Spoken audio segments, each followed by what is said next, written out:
Chapter 22. As Baya drove, she glanced at Su Jiran in the rearview mirror. He was texting with his head down. One side of his hair fell down, covering half of his eyes and leaving a shadow on the bridge of his nose. To be fair, this man was not bad looking. He was full of charm, and women would be moved by his gestures. Even if he did not have the money and power behind him, with his temperament and looks, many girls would still like him. She would not be one of those girls. He looked like heaven, but he was actually hell. Su Jiran glanced at Baya and smiled. His voice softened a little. What are you looking at? Don't look at me with such an infatuated gaze every time. I will vomit. Baya looked away and looked straight ahead. Su Jiran could always make people feel uncomfortable. Forget it. She was too lazy to explain. She would quickly get a divorce tomorrow and live separately. Su Jiran's mood improved a little, and he replied to the message. She is already on her way, Su Jiran replied. That's great. My wife has been waiting for Brother Jia for a long time. She will give Brother Jia a big surprise later, Zhang Zi said excitedly. Su Jiran did not reply. He looked at Baya gloomily. She had put her hair up, revealing her fair neck. The line at the back of her neck was very beautiful. He seemed to be reluctant to let Zhang Zi and the others play with her. Behave well tonight, Su Jiran said meaningfully. If she behaved well, he might let her off. He had asked her to attend this gathering to scare her. Who asked her to be so disobedient? Half an hour later, the car stopped at the entrance of the Room of Clouds and Water. Su Jiran got out of the back seat first. Without looking at her, he ordered, "Follow me." Baya clutched her bag tightly and followed him to the door of room 302. He knocked on the door using the Su family's password. He knocked twice, paused, knocked 3 times, paused again, and knocked again. The door opened. Baya saw a young and beautiful woman wearing a strange outfit that looked like a swimsuit. She had a headband with rabbit ears and a rabbit tail at the back of the swimsuit. She blushed and smiled sweetly at Su Jiran. Brother Jia, you're here. I've been waiting for you for a long time. Baya's heart skipped a beat. He had a strange feeling.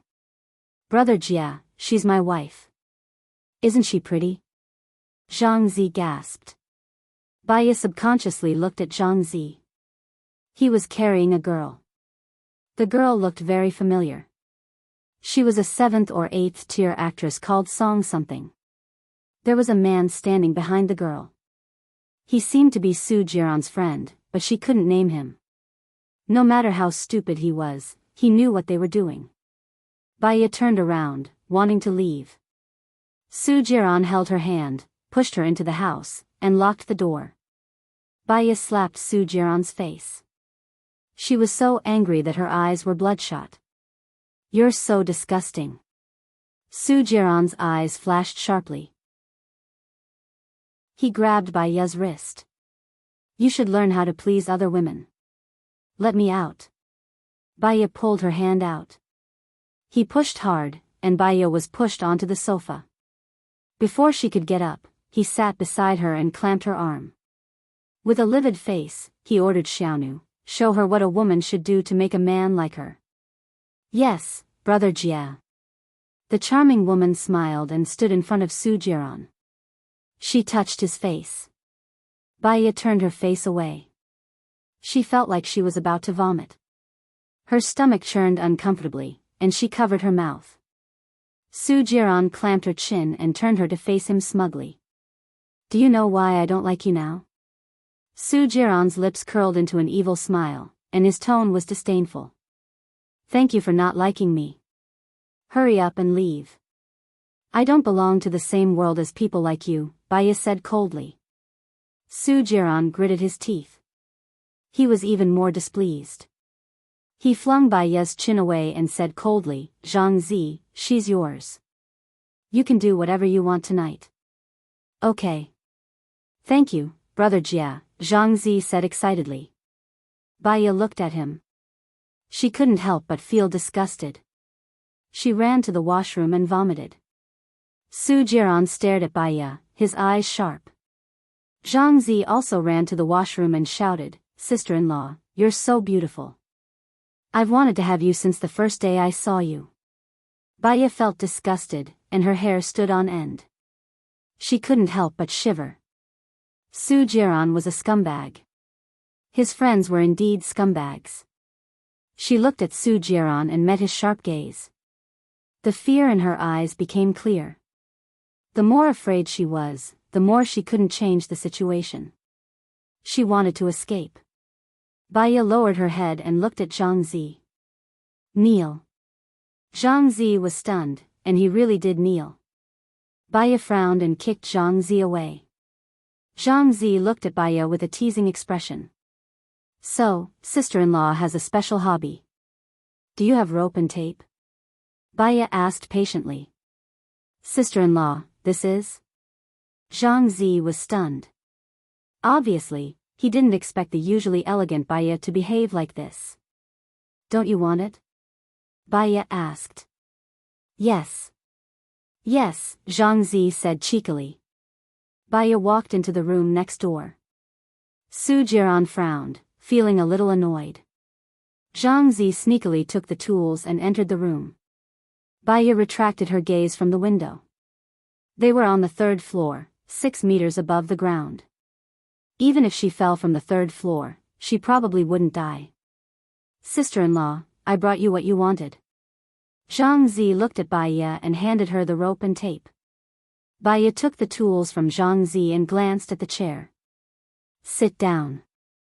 Hearing this, Zhang Zi took the opportunity to sit down.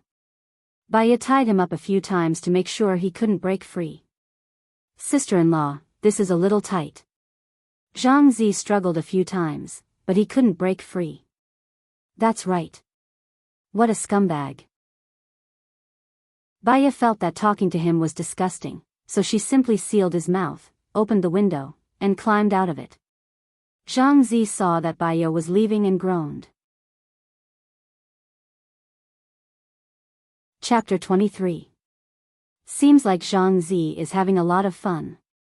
Mr. Chen was tempted. After Zhang Zi, it should be his turn.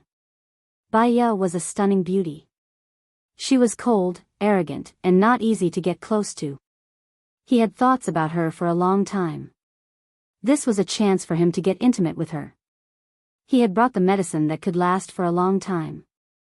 He wanted to enjoy himself to the fullest this time.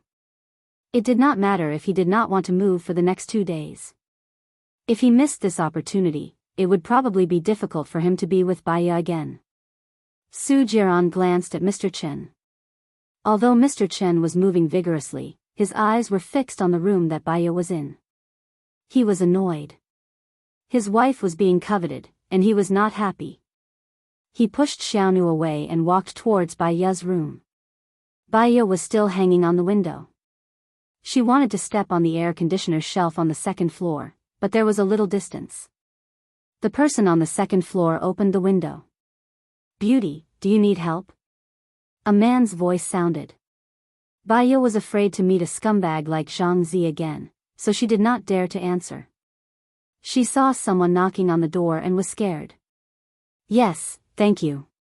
Su Changhao carried a chair to the window, stepped on it, and carried Baya in. He said in surprise, "It's you? You know me?" Baya was suspicious.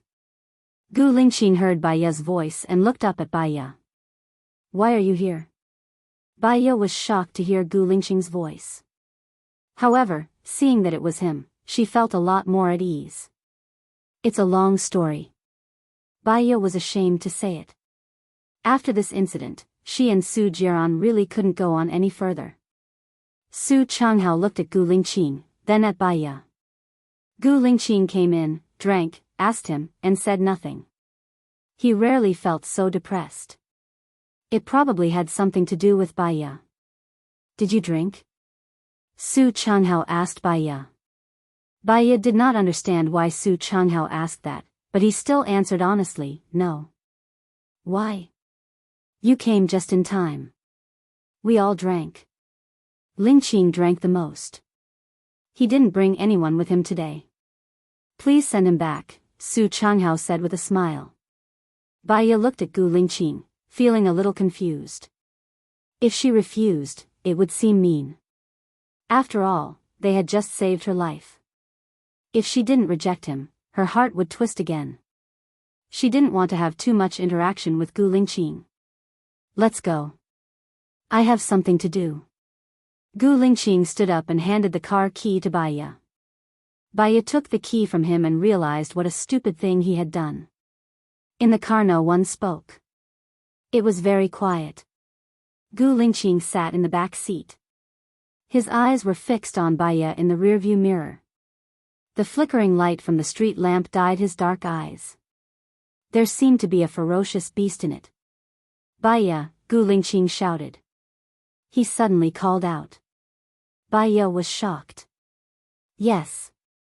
I remember you owe me a meal, right?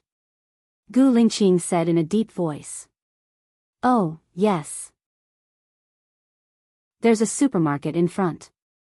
Go buy some groceries. I haven't had dinner yet. Gu Lingqing used a commanding tone.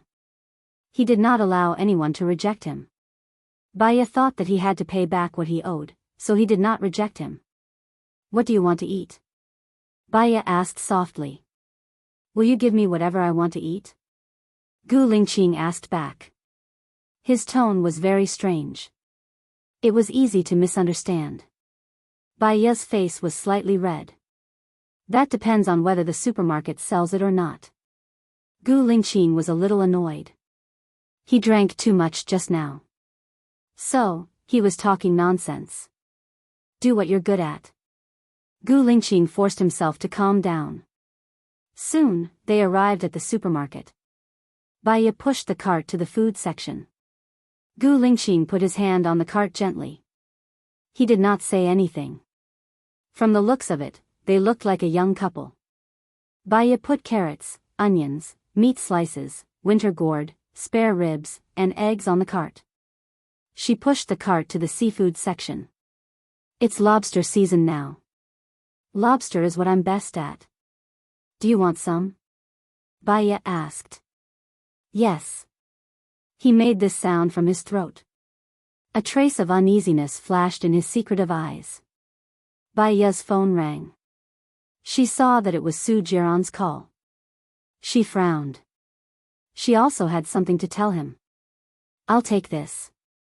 She walked to the side and answered. Where is it? Su Jiran asked impatiently as he drove. I've had enough of this kind of life. When are you going to divorce? Baiya was even more impatient. You were the one who insisted on marrying me. Now you want a divorce. I'm sorry. I haven't played enough with you. Su Jiran hung up the phone angrily.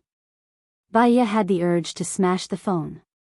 Her fingernails were white as she held the phone. You want a divorce? Gu Lingqing stood next to her without her knowing. Baiya paused. It was always embarrassing to be seen by others with her unbearable family affairs. Yes. She answered. She did not want to say more. She went to the seafood section to choose lobsters. Gu Lingqing looked at her delicate back. His mood, which had been gloomy for the whole evening, improved a little. When they walked to the queue, there were especially many people. It was the golden time to cook dinner and buy groceries. They had already lined up more than 20. Baiya looked at the onions and thought that it would take a long time for them to get their turn. She said to Gu Lingqing, you queue here. I'll go and get a box of chewing gum. Yes. Gu Lingqing nodded. Baiya turned around to look for the chewing gum. Gu Lingqing saw that there were too many people, so he made a phone call. I'm now queuing at the supermarket under Shui Yu International. There are too many people. Call someone to deal with it. Baiya came over with the chewing gum. Gu Lingqing stood at the cashier. There was no one behind him. Baiya walked over in surprise. She saw that the other cashiers were all people. Why don't they come here to pay? Gu Lingqing put the chewing gum in her hand into the plastic bag. There's no need to pay here. He took the bag and went out. Baya followed and asked suspiciously, "Did you abuse your military power?" "No, this supermarket is owned by my family." Baya, Gu Lingqing opened the trunk and put the plastic bag in. Baya saw that the supplies that Lu Shuang bought for her were also placed in the trunk. She blushed. She quickly went to get the car.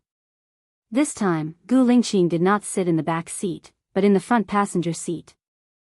"Help me fasten the seatbelt," Gu Lingqing said in a low voice. Baya felt that his request made her feel uneasy. Maybe he was used to being served by the orderlies. She got closer to him and pulled the seatbelt over. Gu Lingqing looked at her pink face, and his breath fell on her face. It was the smell of alcohol that had not dissipated. It had a charming smell. Baya looked up at him. He reached out and pressed the back of her head. His lips fell on hers. Baya widened her eyes and stepped back.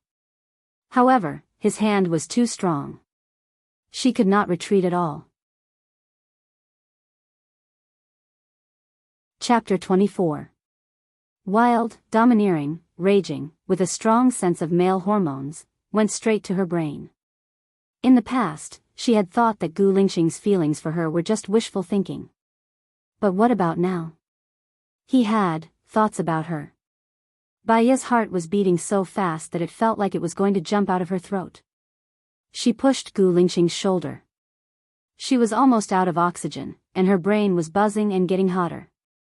After a long time, he let go of her. His deep eyes reflected the two of her. Baya slapped his face casually. He was a soldier, and his speed was unparalleled. He grabbed her wrist in an instant. Baya was angry and said in a heavy tone, "Do you think I'm a loose woman? So I can let men kiss me without feeling ashamed?" "I'm not a loose man," Gu Lingqing said in a low voice. Baya's heart trembled. She couldn't figure out what Gu Lingqing meant. She just felt that this sentence was too ambiguous and had a strong sense of invasion. "You're drunk." "I'm a married woman." Baya's voice was trembling. She immediately drew a line between them. Gu Lingqing's eyes darkened and he let go of her hand. He closed his eyes and leaned against the chair, looking a little gloomy. Drive. How could she dare to drive when he was like this? "I'm not going." Baya was afraid of touching him and pushed the door open. "Before I change my mind, you'd better listen to me. I can't promise you what will happen if you disobey me." Gu Lingqing looked at her. His deep eyes, sharp eyebrows, and cold expression displayed his boldness and oppressive aura. He wasn't joking with her. Baya was a little broken under his pressure. He was a big leader, and she was a small doctor. She didn't dare to provoke him. "What are you doing?" Baya closed the door sullenly. "I also want to know what I want to do," Gu Lingqing said irritably. He turned his face away and closed his eyes again to rest. His chest heaved up and down, showing his unstable heart, but it was suppressed by his maturity and experience. Baya glanced at Gu Lingqing. They were both mature men and women. They understood the things between men and women. Sometimes, just two lonely souls snuggling up to each other. She didn't want to be like Su Jiran. Therefore, he had always been strict with himself and maintained his bottom line.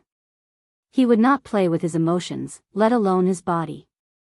Baya drove his car into his military base. Gu Lingqing opened his eyes. In his deep eyes, there was no end to them. "Keep driving straight, turn at the third intersection, and keep driving for 1 kilometer." Baya followed his instructions, and after a while, she heard the door of his apartment. In fact, she knew him. Last time she came here, it was Lieutenant Colonel Shang who sent her back. Seeing Gu Lingqing's car coming over, Lieutenant Colonel Shang immediately ran over and opened the door respectfully. Gu Lingqing stepped out of the car first. Baya got out of the car by herself. He didn't even look at Baya, walked into the room, and ordered, "Give me the hangover medicine." Baya felt that he was in a bad mood, which made her feel a little depressed. This man was very strange. She opened the trunk and took out the plastic bag. Lieutenant Colonel Shang took it. Baya forgot to take a look at the gift Lu Shuang gave her. She didn't take it, but closed the trunk door.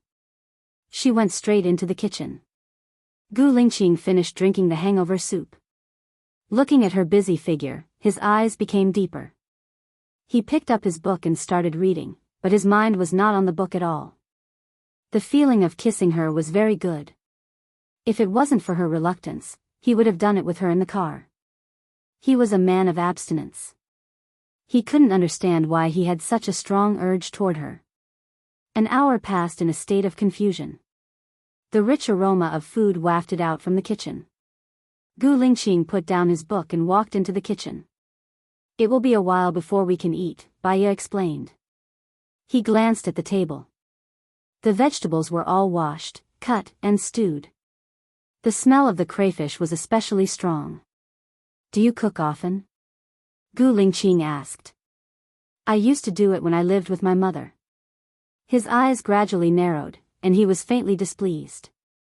Don't you cook for your husband? He doesn't eat what I cook, she said calmly.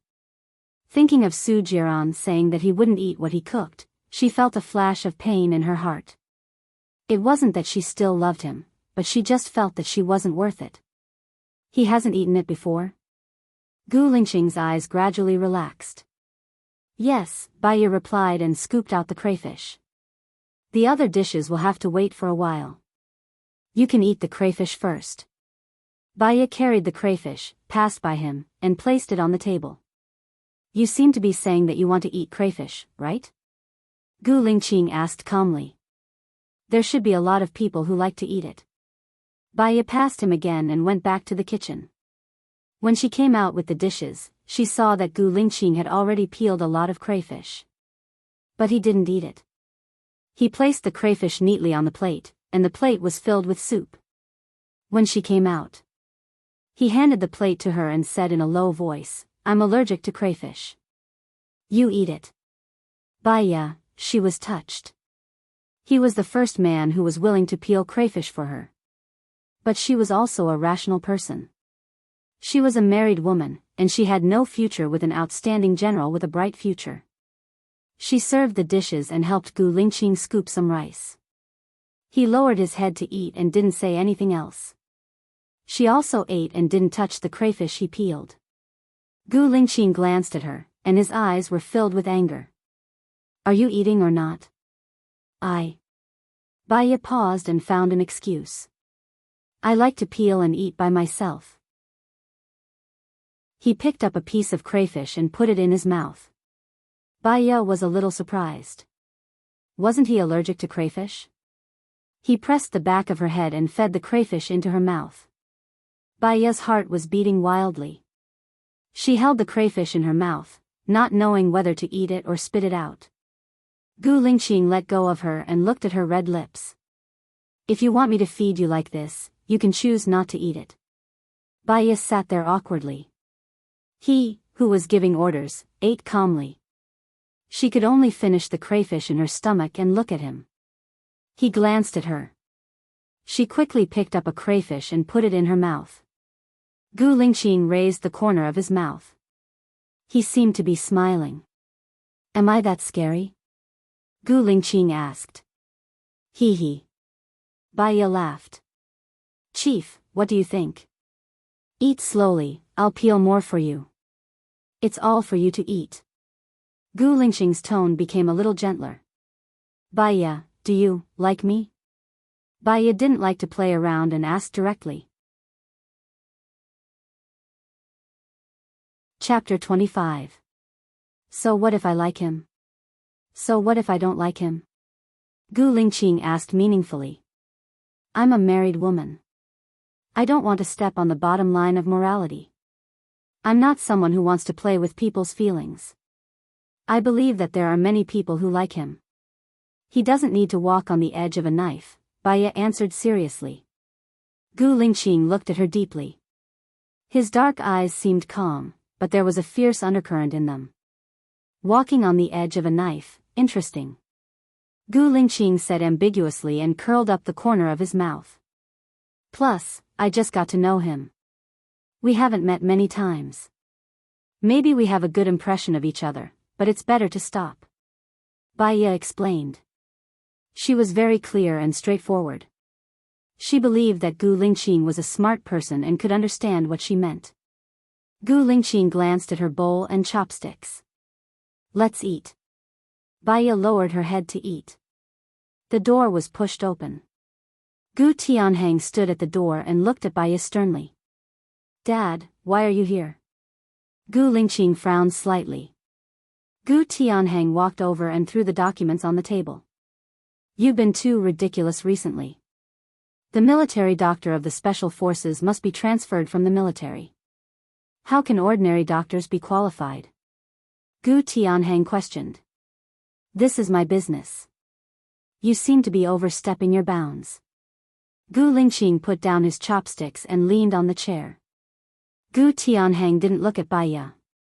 He looked at Gu Lingqing sternly and asked, Who is she? Who allowed you to bring a dubious woman to the military? A sharp light shot out from Gu Lingqing's eyes.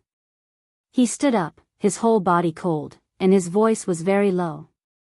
Reporting to the Vice President, this is my special military region, not your parliament, and definitely not your CIA.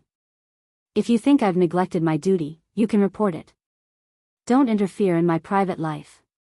If there's nothing else, I won't see you out. What kind of tone is that? If she's a spy or sent by my political enemies, you're ruining your future.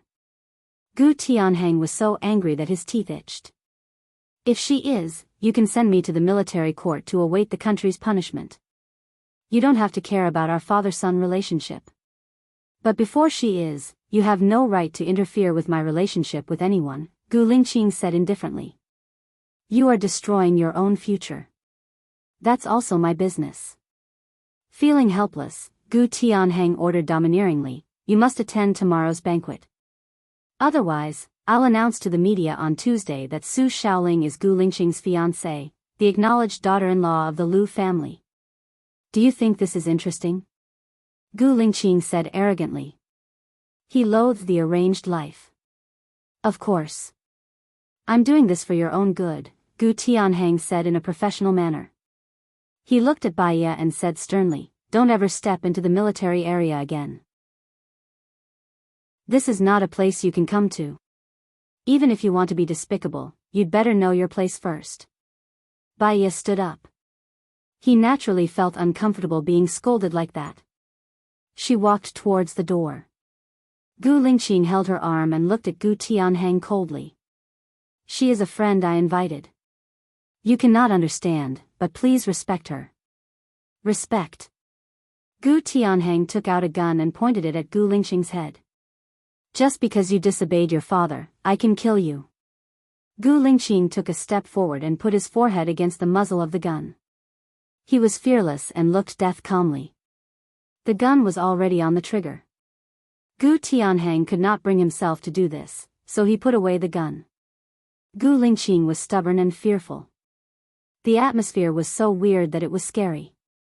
Baya's heart jumped to her throat. I really should go. My husband is still waiting for me at home. Baya pried Gu Lingqing's hand away and bowed to Gu Lingqing. Thank you for risking your life to save me. I was rude. She then turned to Gu Tianheng, bowed and explained, Please don't misunderstand the chief. I think the army and the people are a family. Last time, the chief saved me in the hostage case. I want to cook a meal to thank him. If you don't like it, I won't step into this place again. You guys take your time. I'll leave first. She could be considered to have fled in panic, not even turning her head back. Is she here to thank you? A married woman? After hearing Baya's explanation, Gu Tianheng was relieved. He took the opportunity to put away the gun and find a way out of this embarrassing situation. Gu Lingqing did not reply. She called, Lieutenant Colonel Shang. Lieutenant Colonel Shang came in and nodded in fear. Send her back. Gu Lingqing ordered. Yes. As soon as Baya walked to the door, Lieutenant Colonel Shang rushed out. Miss Bai, wait. The chief asked me to send you back. There's no need. I'll take a taxi back myself. Baya refused. I also have something to talk to Miss Gu about, Lieutenant Colonel Shang said. What? Let's talk in the car. Lieutenant Colonel Shang opened the car door. Baya could only get into Lieutenant Colonel Shang's car. Lieutenant Colonel Shang looked at Baya in the rearview mirror politely. I think the chief likes you. Lieutenant Colonel Shang said bluntly. Baya blushed. We're not suitable for each other. If other women kissed the chief, he would definitely push them away. I've been with him for 3 years. He is famous for not being close to women. But that night when you were drunk and kissed the chief, he didn't push you away, Lieutenant Colonel Shang explained. Baya looked at Lieutenant Colonel Shang in shock. That night, she was drunk and didn't remember anything when she woke up. She asked him what she said and what she did. He said nothing. It turned out that she kissed him. Baya felt very uncomfortable. Her chest was moving up and down violently. Well, I'm married. I have a husband. Married? Lieutenant Colonel Shang was a little surprised. He smiled awkwardly. Having sex outside of marriage would stain the chief's bright political future. He was really being nosy this time. He felt that he had made a mistake. Ha ha ha, I'm just talking nonsense. Our chief has a woman he loves. That night, he must have seen that you were drunk and didn't make a fuss about it. Sometimes, our chief is too embarrassed to reject girls who don't know the truth. I was thinking too much. Ha ha ha. Lieutenant Colonel Shang immediately changed his words. Baya paused for a moment. So he had a woman he loved. Then his feelings for her might be the passion between a mature man and a woman.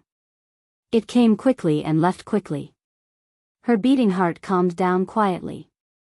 One of them was in heaven and the other was on earth. It was impossible for them to be friends. Lieutenant Colonel Shang looked at Baya leaning against the window. He cleared his throat and asked, "Where are you going?" Baya came back to her senses. "Send me to the hospital." Her phone rang. Baya saw that it was an unfamiliar number. She picked it up. "Thank you for just now." Gu Lingxing's voice came from the other end of the phone. Baya was a little nervous when she received his call. "Well, I'm just being honest. You did save me. I treated you to a meal to thank you. You want to deny that you saved my life just because of a meal?" Gu Lingxing said with a chuckle. His tone was charming and ambiguous. Chapter 26. She felt that Gu Lingxing was taking advantage of her. She was just being polite. "Didn't I put myself in danger because I helped you?" Baya said softly. "Heh." Gu Lingxing chuckled, and his tone became much gentler. "I won't force you. Have a good rest." Baya had a strange feeling. He felt like a warm man on the phone, which was different from when they met. "You have a good rest too. I'm hanging up." Baya hung up the phone after she finished speaking. Lieutenant Colonel Shang glanced at Baya and didn't say anything. He sent Baya back to the hospital. When he returned to the military, he received a call from the chief. "Did she go home?" Gu Lingxing asked. "No, she said she was sent to the hospital," Lieutenant Colonel Shang reported truthfully. "Okay. Got it." Gu Lingxing hung up the phone. It was better for her to go back to the hospital than to go home. At 8:00 the next morning, Lu Shuang rushed to Baya's office. "Baya, that B*TCH is suing you. The hospital wants to punish you. I heard that she wants you to be fired," Lu Shuang said worriedly. "The B*TCH you're talking about is the pregnant woman who was sent here the other day?" Baya asked suspiciously. "Yes. Why did you cut her down there? Her baby's umbilical cord is around her neck. If I don't cut her, the baby will suffocate. I didn't do anything wrong. Why would the hospital punish me?" Baya said confidently. "I heard that someone from above pressured me. I'll go and ask later." "Who did it? Could it be Su Jiran?" "But he has no reason to do so." A light flashed in Baya's eyes.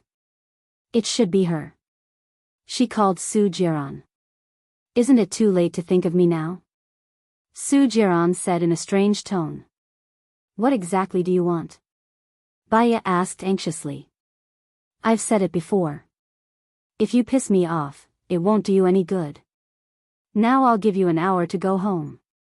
If it's more than an hour, you'll have to bear the consequences. Su Jiran hung up the phone without giving her a chance to speak. What did he say? Lu Shuang asked with concern. Let me go back. I will ask the director for leave, Baya said helplessly. Why bother with him? Let him eat sh*t, Lu Shuang said angrily. He's from the health bureau. The hospital won't offend him. I'll go. Things have to be resolved eventually. I'll contact him later. Baya packed his things and went back. She arrived home. Su Jiran crossed his legs and lay lazily on the sofa. He saw Baya coming back. He smirked and looked at his watch. 48:00, very punctual. Good boy. He picked up a paper bag from his feet and threw it on the coffee table as if he was giving alms. This is your reward. See if you like it. Su Jiran, what do you want? You're already free. Why do you have to make life difficult for me? Once I regret the divorce, you'll only have endless troubles. Baya tried to reason with him. When I'm tired of you, I'll get a divorce. But I have to be the one to ask for a divorce. You don't have the right, he said arrogantly. He took out a jewelry box and handed it to her. Put it on. She stood still and looked at the interest in Su Jiran's eyes. Then she took the jewelry box in annoyance. Su Jiran was a hunter. What he liked most was to watch his prey struggle and then enjoy the fun of tracking and playing with it. Hunters were ruthless, focused, and wild. However, hunters would not only be interested in one prey. Baya opened the box and glanced at a pair of platinum diamond earrings. She closed the box and threw it on the coffee table. You don't like it? Su Jiran stared at her, and there was a hint of anger in his charming eyes. You know I don't like to wear these things. As a doctor, I can't wear them. But I'll treasure them, thank you, she said coldly. He picked up the earrings, pinched her ear domineeringly, and inserted them into her ear without allowing her to refuse. She had never worn them after she became a doctor. There was a stinging pain on her ear. She touched her ear and felt wet blood on it. She glared at Su Jiran in annoyance. If she had any feelings for him before, it would have been exhausted long ago. Su Jiran's lips curled up, but there was no smile in his charming eyes. He did not have any tender feelings for the fairer sex. He turned her face and forcefully inserted the other earring into her ear. Baya clenched her fists and suppressed the anger in her heart. A country bumpkin will always be a country bumpkin. Even if you wear gold and silver, you still look like a country bumpkin, Su Jiran said unhappily. As long as you sign the divorce agreement, I, a country bumpkin who annoys you, can leave without stopping, Baya said coldly. Su Jiran's displeasure deepened, and he glanced at another bag next to the sofa. There's a pair of shoes in there. Change into the clothes on the coffee table. Don't embarrass me. I'll wait for you in the car downstairs. See you in 10 minutes. He got up and walked outside. Baya was on the verge of anger. She took a piece of paper and wiped the blood on her ear. She opened the gift bag and saw a pink spaghetti-strapped skirt and a pair of red high heels in the paper bag. She threw the earrings into the box and closed it. She carried the 2 gift bags and went out. Su Jiran's car was parked at the entrance of the neighborhood. He was texting, and the corners of his mouth curled up. Baya was too familiar with that smile. There must be another prey that was about to fall into his trap. Baya opened the car door and threw the gift bag inside. Su Jiran. If you think that I'm embarrassing, you don't have to take me out. Baya slammed the car door. Su Jiran's eyes narrowed, and he narrowed them. You're challenging my patience. If you don't have patience, then don't see each other. Are you trying to be cheap? Baya said bluntly. A murderous look flashed in Su Jiran's eyes. He got out of the car, grabbed her hand, and threw her into the back seat. He sat next to her, looked ahead coldly, and ordered the chauffeur, drive, to the airport. I don't want to go to the airport. What are you playing at? Baya was on guard. Su Jiran held her chin and turned her so that he was facing her. You'd better behave now. Otherwise, I might get interested and want you. Su Jiran warned coldly. Baya looked at the coldness in his eyes. Su Jiran was a beast. She absolutely believed that he would do such a thing. Baya lowered her eyes. Su Jiran let go of her when he saw that she had become docile. Baya looked out of the window. She really did not understand Su Jiran. She actually knew that Su Jiran did not love her, but why did he refuse to divorce her? He was a person who never made a loss. Could it be that he was planning something else? Su Jiran's phone rang. Minister Su, Governor Xing did not come to pick you up. The one who came to pick you up was his wife, Mrs. Xing, Su Jiran's subordinate reported. Well, has everything been arranged? Su Jiran asked with a smile. Chapter 27. Yes. All the cameras have been cut off. Saudi Arabia is now at the airport, Su Jiran's subordinate said. Baya was surprised. What did Su Jiran mean by arrangement? She had a feeling that a conspiracy was approaching. However, before she could figure it out, Su Jiran pulled her out of the car in a domineering manner. She walked toward the arrival gate. A few girls walked toward them. One of them was wearing an elegant blue floral dress. Her long hair fluttered in the wind. She looked like a beautiful woman from ancient times. She had an elegant temperament and was elegant and refined. A slight smile from her was enough to topple a city. Upon closer inspection, she looked somewhat similar to Baya. Baya was slightly surprised when she saw her. She was Auntie Chang's daughter, Xing Jinyan, her half-sister. This younger sister was only born 3 hours later than her. The two women gave birth at the same time. Xing Jinyan's mother was lying in the hospital, with more than a dozen doctors and nurses looking after her. Her mother, on the other hand, was rolling on the ground, screaming at the empty house. 3 masked people rushed out of the crowd. Baya came to her senses. They each held a gun, a knife, and a handkerchief in their hands. They quickly walked toward Xing Jinyan. Xing Jinyan looked at the masked people in fear and stayed where she was. Su Jiran walked over with an evil smile. She put her arm around Baya's shoulder, and a bloodthirsty cruelty flashed in her eyes. She said to Baya, Xing Jinyan, long time no see. Baya's eyes widened in surprise. Why did Su Jiran call her that? The 3 masked people were also slightly surprised. They paused for 3 seconds. Why didn't the governor come to pick you up? Su Jiran said to Baya. The masked people thought that Baya was Xing Jinyan, so they changed their direction and walked toward Baya. One of them pointed a gun at Su Jiran's head. Su Jiran raised his hands and didn't move. Another person covered Baya's nose with a handkerchief. A strong smell of ether wafted through her nose. The 3 masked men held her hostage as they retreated step by step. She looked at Su Jiran drowsily. He stood protectively in front of Xing Jinyan and smiled coquettishly as he watched her being taken away. So cruel and heartless. Suddenly, she seemed to understand something. Su Jiran liked Xing Jinyan. That was why he was suddenly pursuing her. She did not expect that he would put her in such a dangerous situation for the sake of his beloved woman. She seemed to hear the sound of her heart breaking. She closed her eyes and fell asleep in the thick darkness. Su Jiran reached out to the panic-stricken Xing Jinyan and smiled charmingly. Follow me. Xing Jinyan held his hand without hesitation and ran with him. They were like a prince and a princess in a fairy tale, full of romance. They arrived at his car. Su Jiran rolled down the window.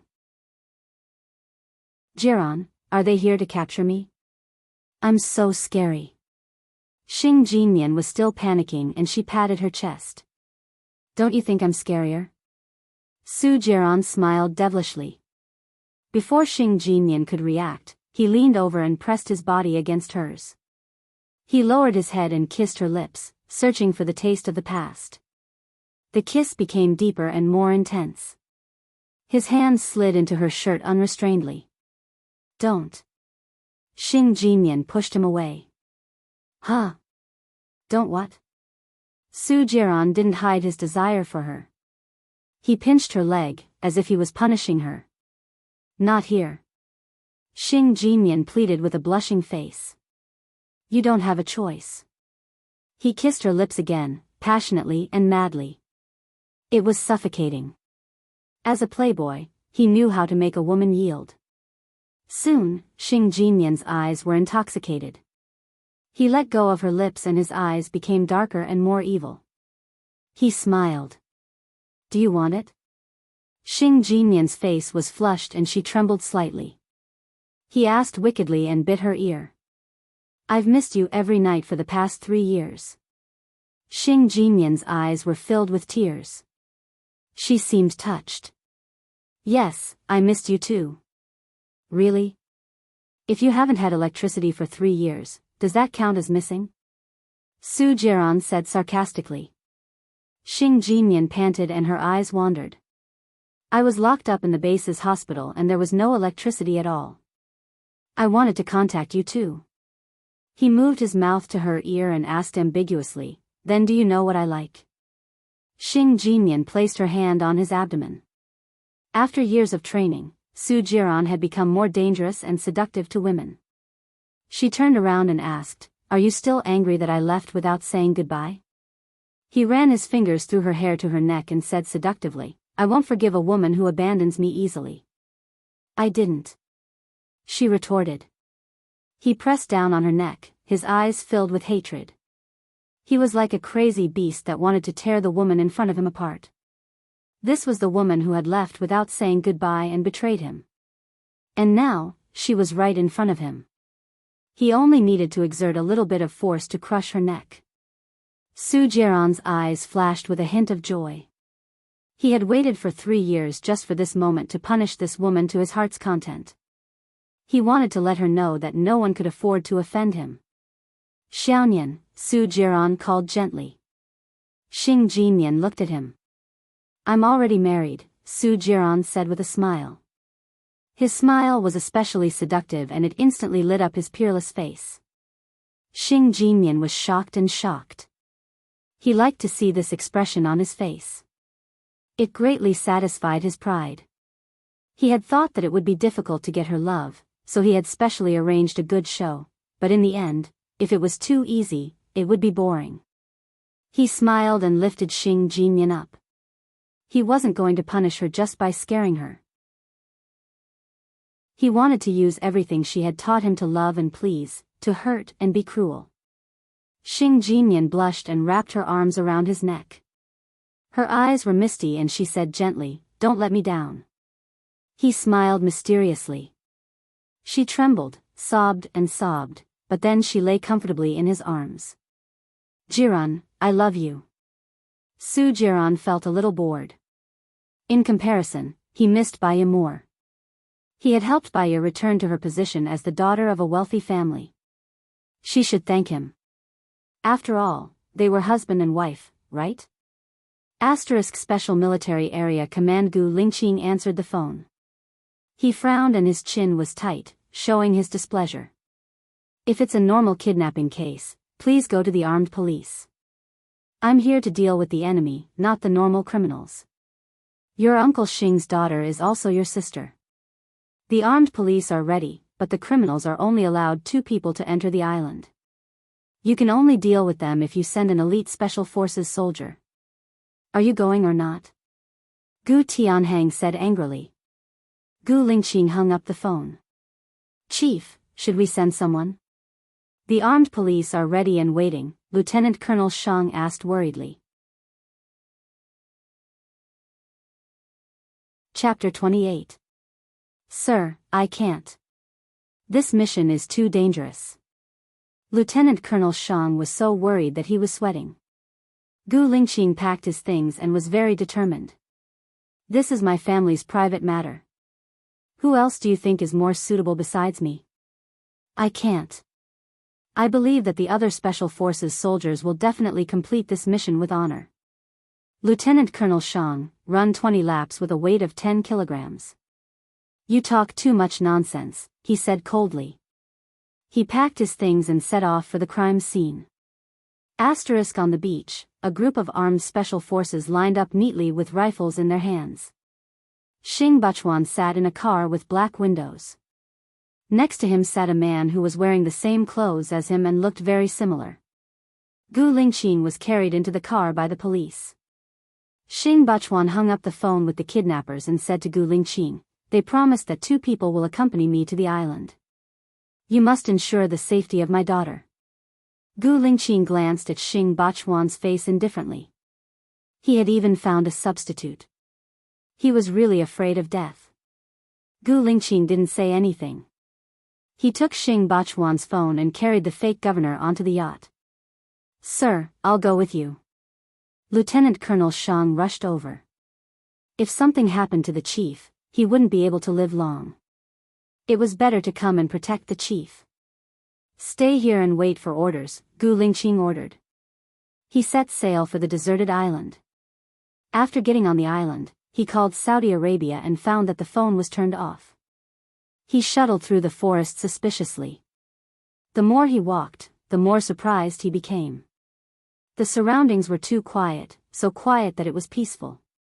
Finally, he saw a wooden house in front of him with a bit of starlight. He looked around cautiously and quickly leaned against the side of the wooden house. He opened a gap in the window and looked inside. Baya was left in the middle of the house, hanging by a rope. Her mouth was stuffed with a piece of cloth. Her hands were already bruised. Her expression was cold. She looked at the air blankly. He didn't know if she was strong or scared silly. She was too calm. Gu Lingqing's heart tightened. He scanned the room and found that there was no one else inside. He quickly pushed the door and went in. Baya looked at him. Her big eyes were locked on his resolute face, and she was a little absent-minded. She kept looking and looking until her eyes turned red and the corners of her mouth curled into a smile. Some people say that when God closes your window, he must open another. Gu Lingqing quickly ran over, untied the rope on her hand, and saved her. Pull the cloth from her mouth. When he saw the red bruises on her face, he frowned and asked worriedly, "Are you okay?" Baya shook his head. He pitifully blew on her red and swollen hand and softly said, "It must be very painful, right?" Baya stared at him. She didn't cry when the mistress came looking for her. She didn't cry when Su Jiran pushed her to the gates of hell. Being cared for by him made her feel a very sour feeling in her heart. He had been hurt too much and was already numb to it. But sunlight was scarce, and she was even more precious. Tears flowed out. Sniffing her nose, she smiled again. "I'm fine." Yes, without Su Jiran in her heart, she would be fine. She saw her bag, walked over, and picked it up. Gu Lingqing held her hand and promised, "Follow me closely, I will definitely ensure your safety." Baya glanced at his hand. His palms were warm. Because of long-term training, it was a little rough, but it was a strong feeling, which made her feel very at ease. She didn't refuse his touch again. Or maybe it was because she was too tired. Her heart was too bitter. She needed this firm warmth to drive away the coldness in her body. Xing Bachuan's face darkened when he saw Baya come ashore. He frowned, and his voice became sharp. "How could it be you? Did you tell the gangster that she was my daughter?" Baya looked at Xing Bachuan indifferently. She didn't say that she was his daughter. Even if she really died, she wouldn't say it. Ridiculous. What a waste of my time. Xing Bachuan got into the car angrily, slammed the door, and left, leaving behind a group of confused people. Only Baya knew the reason. She stood quietly, looking at the back view of Xing Bachwan's car. He thought that the person who was kidnapped was Xing Jinyan, so he came. In his heart, Xing Jinyan was his daughter, but she wasn't. There was a slight pain in her heart that was being pulled. "I'll send you back." Gu Lingqing sensed that something was wrong with her. She turned her head and smiled at Gu Lingqing, hiding the gloominess in her eyes. "Okay." She got into his car, leaned against the window, and closed her eyes. She was very tired. She hadn't rested since morning. Her body was tired, and her heart was tired. She fell asleep after a while. Her phone rang. Gu Lingqing was worried that it would wake her up, so he answered the phone. "Where is she?" "Come to my villa in an hour," Su Jiran ordered. Gu Lingqing hated his tone. His black eyes became deeper, and he said in a low voice, "She's asleep." "Who are you?" "Gu Lingqing." "Where are you?" There was an inexplicable panic in Su Jiran's heart. "If there's anything, we'll talk tomorrow morning." "I'm hanging up." He hung up and turned off Baiya's phone. He looked at Baiya. Baiya's neck was tilted, and her head was drooping. It was still 40 minutes away from the city center. She would definitely have a stiff neck if she slept like this. Gu Lingqing saw a hotel not far away. He drove the car close to the hotel's parking lot. The rules of the hotel were very strict. No one was allowed to check in without an ID card. He used his military ID card to get a room. Baiya was still asleep. He carried her and walked to the elevator. Her body was soft, and her little face was as red as an apple. He put her gently on the bed. Her hair brushed past his arm, tickling him. His eyes narrowed and were mesmerized by the colors. Something hot surged in his abdomen. After all, he was a hot-blooded man. The taste of her had been deeply imprinted in his mind 3 years ago. He sighed, covered her with the quilt, and went into the bathroom. The cold water rushed down. It chilled his skin, but it couldn't cool the passion in his heart and the restlessness hidden in his body. This was the best time to test his will. Early morning. Baiya was woken up by the sound of water in the bathroom. She sat up and brushed her hair. Her head was still dizzy, and she saw Gu Lingqing's clothes on the sofa. Her lips curled up. Staying in the same room with him was just to make her feel at ease. She stepped out of the bed. Gu Lingqing walked out of the bathroom. His hair was wet, and his face was tense.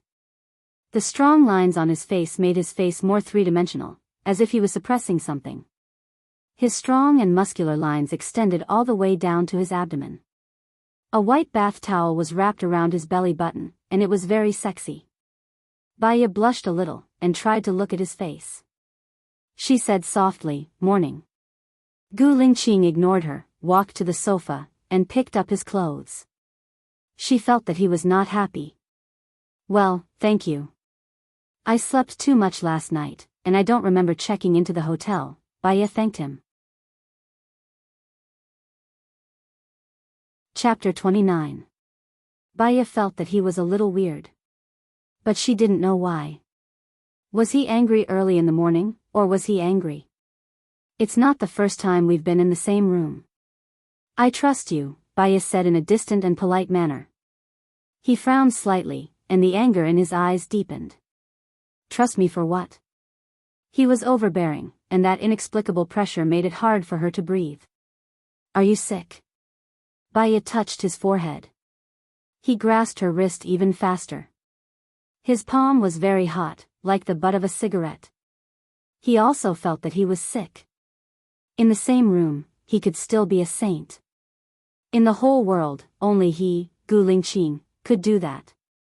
Suddenly, the air pressure rose and collapsed his reason. He pressed the back of her head and kissed her. His lips were very hot. A fresh toothpaste smell rushed into her nose, lips, and mouth, all the way to her heart and lungs. Baiya was so shocked that her mind went blank. He stuck his tongue in. He swallowed her natural sweet taste. His lips and teeth melted with hers. ferocious like a flood that had opened the floodgates. Baya only felt that her breath was being eroded by him bit by bit. His breath was also getting heavier. Baya's eyes were red with fear. She almost forgot that Gu Lingxing's feelings for her were not pure. She must be crazy to sleep in the same room with him. She pushes at his chest. He held her hand and didn't move. Instead, the temperature of his body was getting higher and higher. Even cold water couldn't cool down the heat. Her hand was trembling. She protested with a frown, her watery eyes locked onto him. The charming mist in his eyes became more and more blurred. The more she resisted, the more he wanted her. His big palm slid through her clothes and across her waist. Wherever the big palm passed, it made her tremble. She had never been touched like this before. She immediately felt humiliated. Her head was dizzy and her legs were weak. He held her waist, and there was no distance between them. His fingers undid the buckle on her back and followed the strap to the front. The hot temperature of his palm touched her skin, as if it was going to set her on fire. A series of unfamiliar electric currents swept through her delicate body. The unfamiliar numbness brought with it a different feeling. No. Baya resisted, his voice trembling. Her resistance was completely useless now. He kissed her neck and straightened her dress to her waist. His hot lips landed on her shoulder. Hot air fell on her body. Gu Lingqing, don't. She trembled in fear. She wanted to say something but stopped. Her eyes were misty and moist. What is it? He asked, looking at her with a burning gaze. She found it hard to speak. She blushed. It's not right for us to do this. I'm married. His eyes narrowed in an instant and he frowned. There was no joking expression on his resolute face. As long as it's a woman I like, I don't care who she is, whether she's married or not, and whether she has children or not. I want you. Her heart was beating so fast that she couldn't breathe, and her brain couldn't think. Is he confessing? In a daze, Gu Lingqing carried her to the bed. She felt a chill on her back and regained her senses. She pressed her hand against Gu Lingqing's burning chest. His deep gaze was like a whirlpool, causing her to be unable to extricate herself and fall into it. If she lost her senses now, what about tomorrow, the day after, or in the future? The passion between a man and a woman was temporary. It couldn't solve anything, and it couldn't bring about anything. Gu Lingqing, don't, Baya begged. I'll be responsible for you, he said hoarsely. He held her hand and moved it down his abs. She shivered. She was so scared that she wanted to retract her hand. He pressed her hand down and didn't let her leave. She shouted anxiously, "We're not close." His body froze and his deep eyes were covered with a layer of indistinct color. His anger was replaced by a blurry look. You're saying that we're not close? Vaguely, she felt a little heartache. She lowered her eyes and tears flowed from her eyes. He understood that she didn't want to be like this. The warmth in his eyes turned cold. He let go of her and stood up. I'm sorry, I was rude. We're really not close. If you don't want to see me in the future, I'll disappear from your life completely, Gu Lingqing said coldly, very dispirited. He turned around and walked into the bathroom again. Baya didn't feel very comfortable as she watched his cold and arrogant back view disappear. She curled up and hugged her calves, covering her face with her knees. Actually, she didn't hate him. It was just that she was still a married woman. She didn't want to become someone like Su Jiran. Gu Lingqing came out of the bathroom and returned to his usual coldness. He walked straight to the sofa and tidied up his clothes indifferently. He didn't look at her again. Gu Lingqing, Baya shouted. He packed up his things coldly, even colder than before. She didn't know what to say and could only look at him. He tidied up his things and looked at her affectionately. I'll wait for you downstairs. With that said, he turned around and left her room. Baya got out of bed, washed up, and went to the hall on the first floor.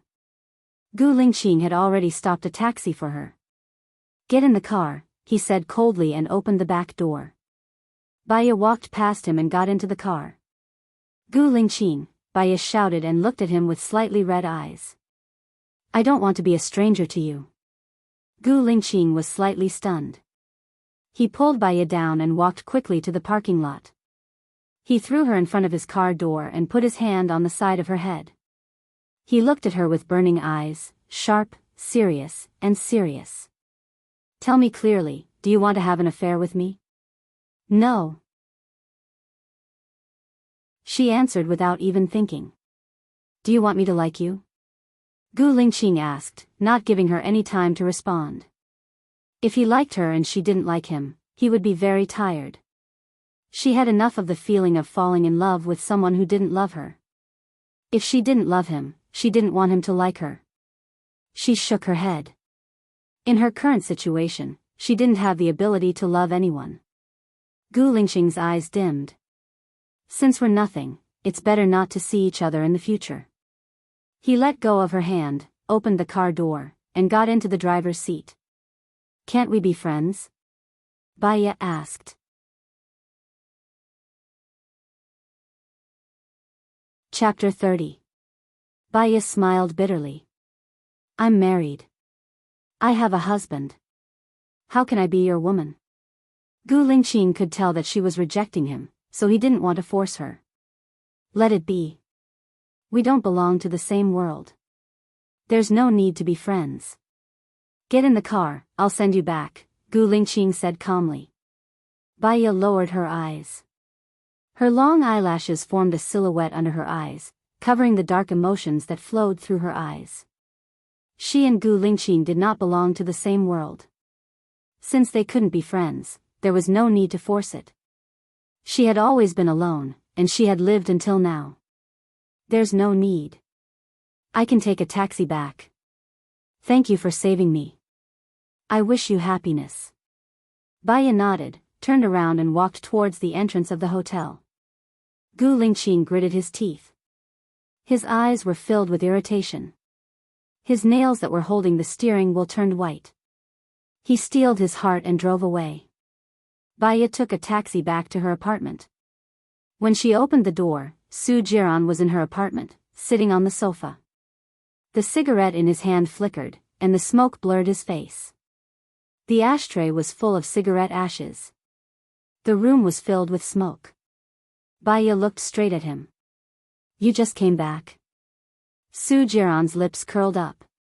He was as devilish as usual, but there was no warmth in his eyes. She saw how cruel he was. His kindness was only shown to other women, but she couldn't feel it. Let's go.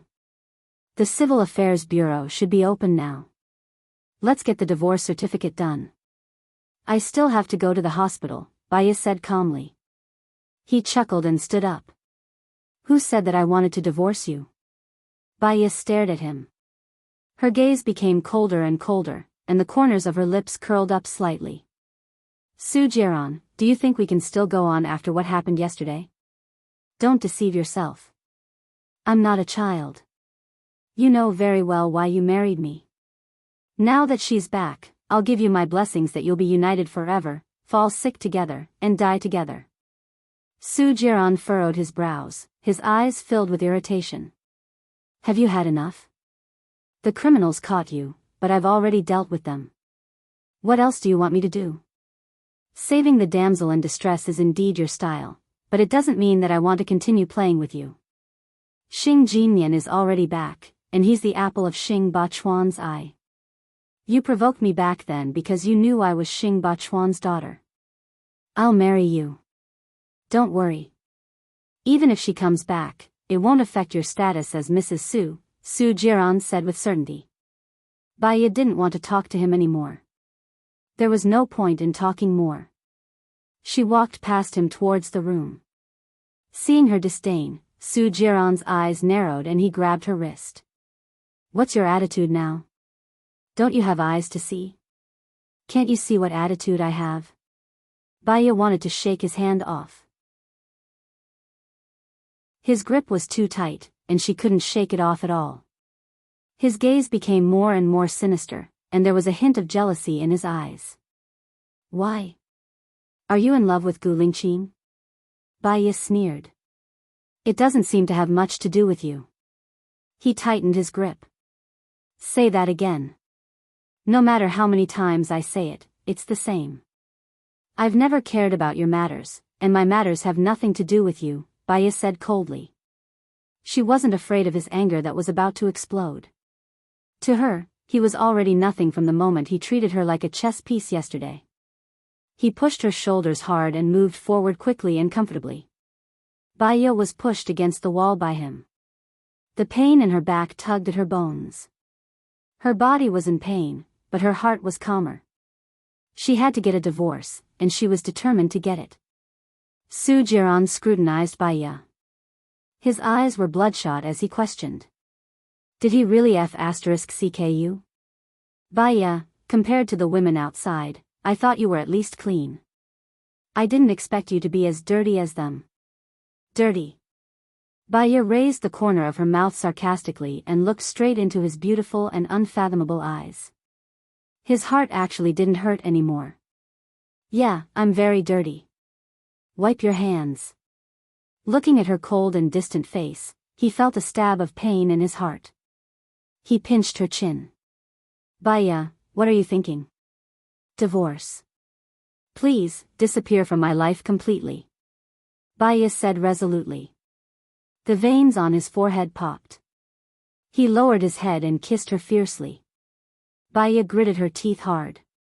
She didn't like the charming taste of tobacco in his mouth. It was too turbid. It made her want to go to Gu Lingqin.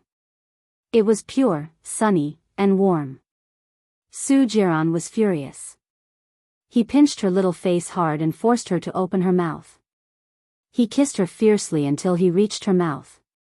The light and elegant fragrance of her body made him almost fascinated. He was crazy for her. His reason disappeared. There was only one organ in his body that was clamoring for her. Baiya frowned. She couldn't struggle. Her physical strength couldn't compete with this man. She made up her mind, clenched her fists, endured the nausea in her stomach, and kissed him back. Su Jiran felt that her kiss back was not smooth. Compared to so many skillful women, she was simply clumsy. However, he felt very comfortable. It was as if a drop of hot water was dripping on his cold and indestructible heart. It was warm. This kind of awareness surprised him. He let go of her, looked at her red lips suspiciously, and asked, "Is this your trick? You deliberately made me angry." Yes. Baiya raised the corner of her mouth coldly. In order to protect herself, why not lie? It worked, didn't it? Baiya asked. The fog spread to her eyes and covered the window of her heart. Su Jiran smiled wickedly. It did work. You didn't use it on him, right? Of course not. Baiya didn't dare to anger Su Jiran. He was too dangerous now. Su Jiran grinned, and even the depths of his eyes were smiling. Baiya, you're getting more and more scheming. Did I capture your heart? Baiya asked arrogantly. Don't play these tricks on me in the future. I don't like it. He smiled wickedly, and his tone was still as doting as before. But she knew that he used this kind of tone to flirt with every woman he met. No, I'm going to work, Baiya said coldly. You go to work. He yawned. I didn't sleep last night. I'll sleep here for a while. Do as you please. Baiya almost escaped from the room. She looked back at the door, and fear flowed in her eyes. She couldn't come to this place again. Su Jiran was too scary. He refused to divorce, so she could only use legal means. Su Jiran walked into Baiya's room, lay on her bed, and covered her with the quilt. There was no perfume or makeup on her quilt, but it had a very fresh and elegant fragrance. It smelled very good. Chapter 31. Baiya went back to her office. Lu Shuang passed by and saw Baiya in the office. She came back and asked with concern, Xiao Bai, how's the aftermath of yesterday? I'm preparing for a divorce, Baiya said calmly. Really? You did the right thing. I support you to get a divorce. She smiled mischievously. Is it because of the handsome guy you saw yesterday afternoon? No. Baya shook her head. She felt a little lonely. I'll never see him again. Why? He doesn't like you because you're a married woman. You're going to get a divorce soon, Lu Shuang said, puzzled. I'm too far away from him. I'm going to rent a house again. Then, I'll go to the lawyer's office today. If I want a divorce, I need to show you the evidence of Su Jiran's extramarital affair, Baya said thoughtfully. Evidence of Su Jiran's extramarital affair? That's easy. Give it to me, and I'll handle it for you, Lu Shuang said confidently. Thank you, Baya thanked him sincerely. The marriage that lasted for 3 years was finally coming to an end. She could finally get out of that hell. She only knew how beautiful it was when she let it go. There was a knock on the door. Baya looked at the door. The head of the gynecology department looked terrible. She looked at Baya and said, "The director asked you to go over. It's not a good thing. Be prepared. Is Su Jiran that B** starred really going to kill you?" Lu Shuang said. Baya's heart skipped a beat. She had a bad feeling. I'll go first. Lu Shuang saw Baya go out and immediately called the director. Dad, what's going on? Are the higher-ups still targeting Baya? The leader of the health bureau suppressed this matter and asked us to deal with it. It should have been dealt with yesterday, but I delayed it for a day and asked her to think of a solution. She still hasn't thought of anything? I have to report this to the higher-ups, the dean said helplessly. Wait a moment. I have an idea. Dad, don't deal with it first. Stall for time, Lu Shuang said with a sudden inspiration. My dear daughter, what do you want now? Dad has already helped you clean up a lot of messes. Please spare my old life, the headmaster said anxiously. I know. Just wait for half an hour. Lu Shuang hung up the phone. She took out her phone from Baya's bag and found a call from the bureau chief. She took Baya's phone and called him. The phone rang twice before it was hung up. Since it was an emergency, Lu Shuang couldn't care less about whether the others were busy or not. He made another call. Gu Lingqing was still dead. She quickly typed a message, I'm waiting for you to save me. Hurry up and pick up the phone. After sending the text message, Lu Shuang called again. What's the matter? Gu Lingqing picked up the call. Just pick up the call, Mr. Bureau Chief. Baya is in trouble. She's waiting for you to save her, Lu Shuang said. Gu Lingqing heard that it was another woman's voice. She paused for a moment. What happened to her? Xiao Bai went out on a mission and delivered a pregnant woman. The ultrasound showed that the umbilical cord was around her neck. She was about to give birth. Xiao Bai could only make a small incision on her lower body. She didn't expect that the woman was Xiao Bai's husband's lover. Xiao Bai wanted to divorce her husband. Her husband instigated the woman to sue Xiao Bai, causing Xiao Bai to lose her job, Lu Shuang said simply. I know about this. I'll deal with it, Gu Lingqing said in a deep voice. Lu Shuang heaved a sigh of relief when he heard that. He smiled. You're indeed a great boyfriend. No wonder Xiao Bai likes you. Baya likes me? Gu Lingqing frowned. He didn't believe it at all. Yes, she told me personally that she likes you. It's just that she's a married woman now, so it's not convenient for her. But don't worry, Baya is trying her best to get a divorce, Lu Shuang said deliberately. She felt that Baya was a good match for the military officer. Gu Lingqing was silent for a moment. He hung up the phone. His eyes were gentler than before. He called the director of the first hospital. Hello, I'm Gu Lingqing, the supreme leader of the special forces. Dr. Baya is following my instructions during the mission.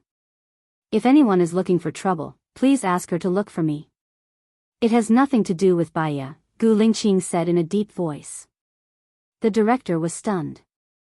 The person who called him was the general of the special forces, Gu Lingqing. His daughter's ability was too great. Okay, I got it. I'll deal with it, the director said in a trembling voice. Gu Lingqing hung up the phone. The director said to Baiya, "You're fine now. General Gu from the special forces just called and said that you were following his instructions. It has nothing to do with you. Go back to work." Baiya lowered her eyes. She didn't expect that Gu Lingqing was still willing to help her. Her heart was touched again and again. She went back to the office. The office was covered with roses, and there were 2 paper bags next to the chair. Su Jiran sat in front of her desk lazily and asked in a devilish tone, "Do you like it?" She didn't like it. There was a hint of indifference in Baiya's eyes. "I haven't gotten off work yet. Your presence here will affect my work. I've asked. You don't have an operation scheduled in the afternoon. It won't affect me here." He stood up and brushed the hair hanging down from her face. Baiya stepped back subconsciously. Su Jiran didn't like her repulsion. A sharp glint flashed across his eyes. "What do you want now? You're the one who asked the director to fire me, aren't you?" Baiya asked directly. Su Jiran paused. "I almost forgot about this. Wait a minute." He made a call in front of Baiya and ordered, "Withdraw the charges against Baiya." After that, he hung up the phone and smirked. He looked at Baiya. "Baby, it's settled. You just have to listen to me. I won't let you suffer." The way he called her baby gave her goosebumps. "I'm going to work," Baiya said indifferently and sat in front of her desk. Su Jiran placed the gift bag on Baiya's desk. "These are clothes and shoes. My friend is treating me to dinner today. You should go too." Baiya's face turned pale when she recalled the incident with his wife. "I'm not going. I don't want to know your friend. I was confused last time. I won't do it this time. I'll pick you up tonight," Su Jiran said domineeringly with a smile. He turned around and left from Baiya's room. Lu Shuang saw Su Jiran walking out of Baiya's room. He ran over and asked worriedly, "Is that bastard pestering you again?" "Very soon. Purgatory will end soon," Baiya said with certainty. "Hurry up and end it. There's something better waiting for you." Lu Shuang smiled ambiguously. Gu Lingqing's face flashed across Baiya's mind.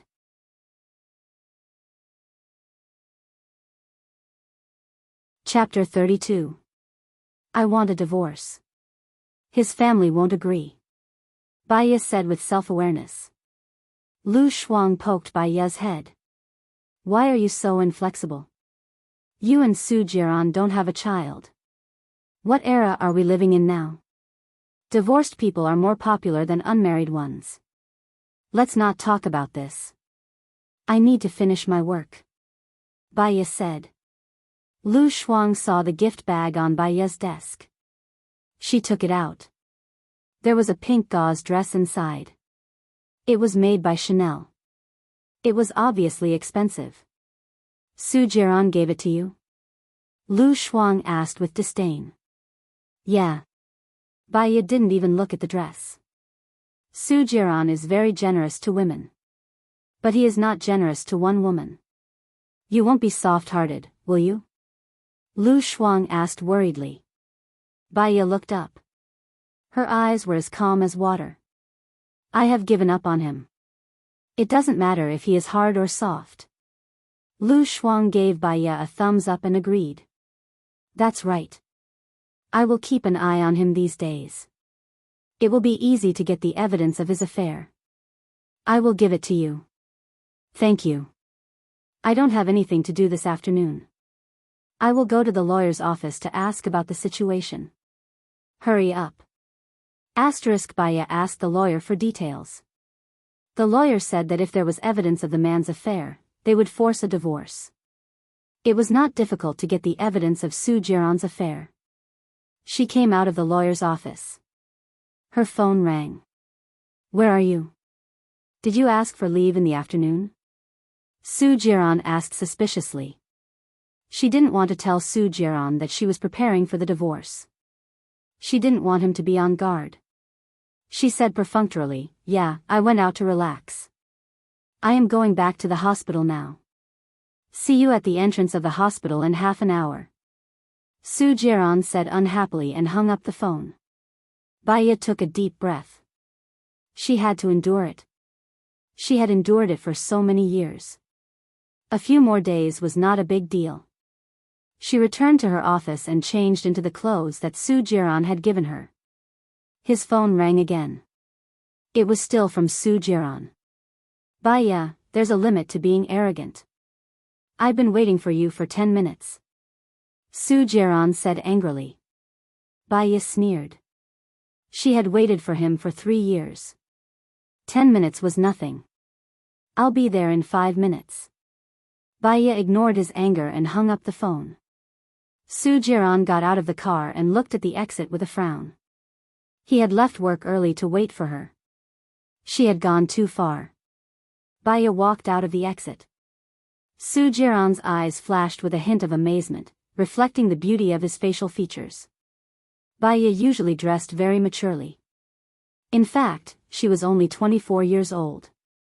The pink silk dress suited her very well, and the elegant material outlined her perfect figure. In particular, the three-dimensional cut up to the knee set off her straight and slender calves.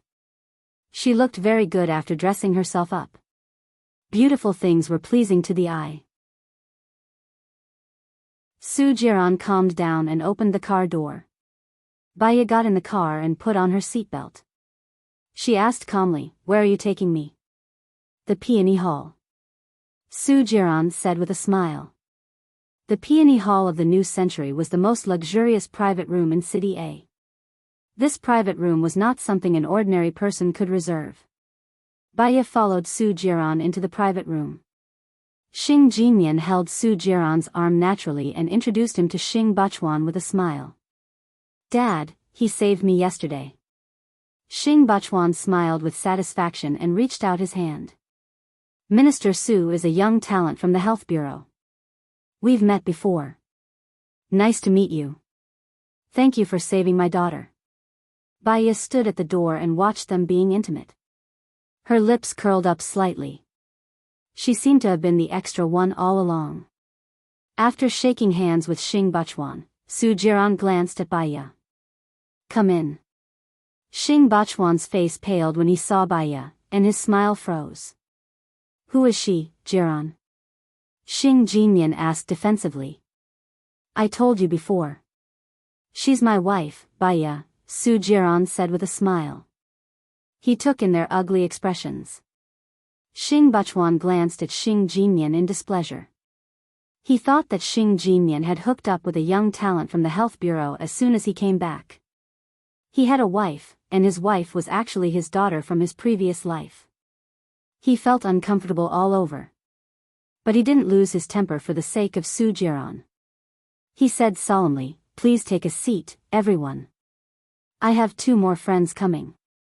Su Jiran sat down with Baya. The atmosphere was strangely depressing. "Bachwan, I'm sorry I'm late," Gu Tianheng walked in and said apologetically. Xing Bachwan saw Gu Tianheng and immediately stood up to welcome him. He shook his hand tightly, and his cold face warmed up again. "You're already giving me face by coming." Xing Bachwan looked behind Gu Tianheng and couldn't even keep his smile. Like father, like son. I've finally witnessed General Gu's bravery. "Please take a seat," Xing Bachwan said hypocritically. Baya looked at Gu Lingqing in surprise. She didn't expect to meet Gu Lingqing here. His expression was tense and cold. There wasn't a hint of a smile on his face. He glanced at her indifferently and looked away as if they didn't know each other. "General Gu, it's been a while." Su Jiran smiled and put his arm around Baya's shoulder, pulling her into his arms. "I don't seem to be familiar with you." Gu Lingqing sat down in front of Baya arrogantly. His distant aura made him look arrogant and unruly. "Not familiar." These 2 words made Baya's heart tremble. She seemed to have said these 2 words to Gu Lingqing. However, he still helped her solve the dispute in the hospital. Baiya lowered her eyes. Xing Bachuan looked at Gu Lingqing and then at Xing Jinyan. His eyes were sharp. General Gu is young and promising. Do you have a girlfriend? I have a fiancé. He looked up at Xing Bachuan coldly. He glanced at Baiya. Her face was calm, as if she had nothing to do with him having a fiancé. Was she really not familiar with him? His face became even colder. He poured himself a glass of red wine and drank it in one gulp. Ah. Xing Bachuan was disappointed. When did this happen, old Gu? Why haven't I heard you mention it? It's about the child. It's been on and off, and it's been noisy. I can't really tell. However, I want to announce this at the banquet tomorrow night, Gu Tianheng said happily. So you have a fiancé. Su Jiran picked up his glass and gestured to Gu Lingqing. He said meaningfully, I'm sure General Gu and your fiancé must have a good relationship. I'm impressed that you're able to keep your composure. Here's to you. Gu Lingqing didn't raise his glass. Su Jiran felt a little bored. Oh right, thank you for saving my wife last night. She hid in my arms and cried her eyes out as if she had been wronged. I'm sure she's still traumatized by what happened last night. Chapter 33. What happened this morning? Su Jiran looked at Baiya with a dangerous glint in his eyes. She didn't like his fake intimacy and nonsense. When did she hide in his arms and cry? Baiya curled her lips and said sarcastically, I'm crying. Can I not tell you what I'm afraid of? Su Jiran didn't like her answer.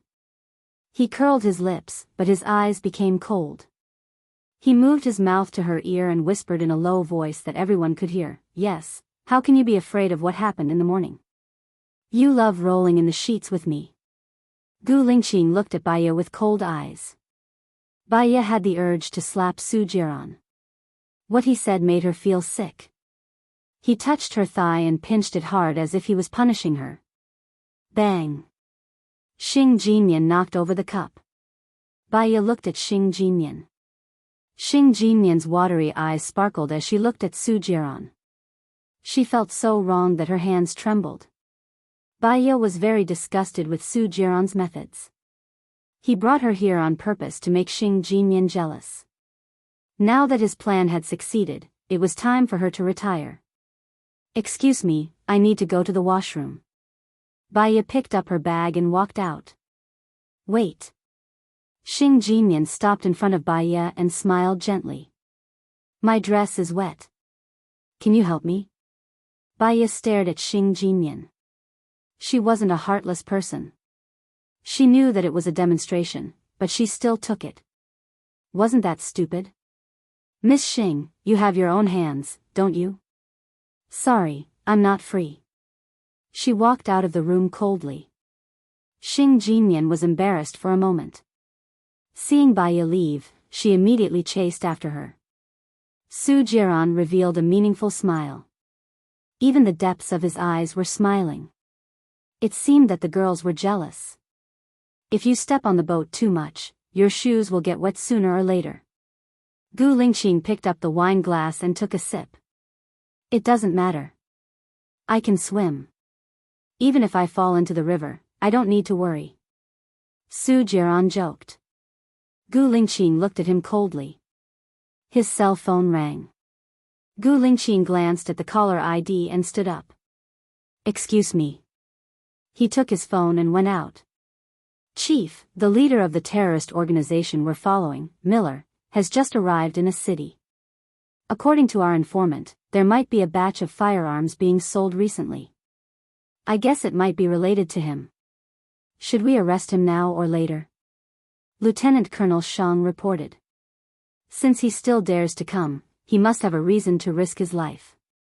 Keep a close eye on him and wait for any changes, Gu Lingqing ordered rationally. When he passed by the door of the washroom, he heard Baiya's voice coming from inside. He instinctively stopped in his tracks. There's nothing to talk about between me and Miss Xing, right? Baya said coldly. I know that you're my sister. Xing Jinyan curled her lips and said provocatively, Jiaran told me that he only married you because he wanted to see me. 3 years ago, there was a misunderstanding between us and I was forced to leave. Now that I'm back, can you let go of me? She had wanted to let go of him for a long time. What do you want me to do? Baya asked coldly. Divorce and let us be together, Xing Jinyan said straightforwardly. Baya sneered. It seemed that all mistresses had the same request. She was really on the verge of collapsing. It would be better if she didn't do it. As long as he brings it up, I'll divorce him immediately and leave him with nothing. I'll leave the heavy responsibility of getting him to bring it up to you. Baya was telling the truth. Xing Jinyan's expression darkened and she said sarcastically, you know that he's using you to anger me. How can we divorce? Baya, let go. You're not in his heart. You're just a tool for him to take revenge on me. Baya stared at Xing Jinyan. All right. Xing Jinyan couldn't understand what she was saying at all. She shouldn't play the lute to a cow. Is there anything else, Miss Xing? No, I'm leaving, Baya said indifferently. Xing Jinyan looked at her in different expression, as though victory was in her grasp. There was a surge of anger in her heart that was rising rapidly. Baya, don't you have any shame? He doesn't love you. Don't you understand? Xing Jinyan tore off her ladylike facade and shouted. Baya looked down. The mistress actually said that she had no shame. What a joke. She couldn't be bothered with her anymore and walked away proudly. Baya, I'll definitely make Jiaran divorce a disgusting woman like you, Xing Jinyan shouted. Baya walked out of the washroom and paused when she saw Gu Lingqing. He held her hand and walked quickly into the private room and closed the door. Baya was a little afraid of him now. Her eyes flickered. He didn't let her dodge. He placed his hand on the side of her head and locked his gaze on her. Are you stupid or a fool? Do you think that you can make Su Jiran change his mind by obeying him? He's just enjoying the feeling of having women on his left and right. She knew it. Su Jiran had brought her here on purpose to make Xing Jinyan jealous. But she had no choice. I know what I'm doing. Baya said. She just had to endure for a few days and find the evidence. Then she could get a divorce and get rid of this hellish marriage. What are you doing? Compromising and loving.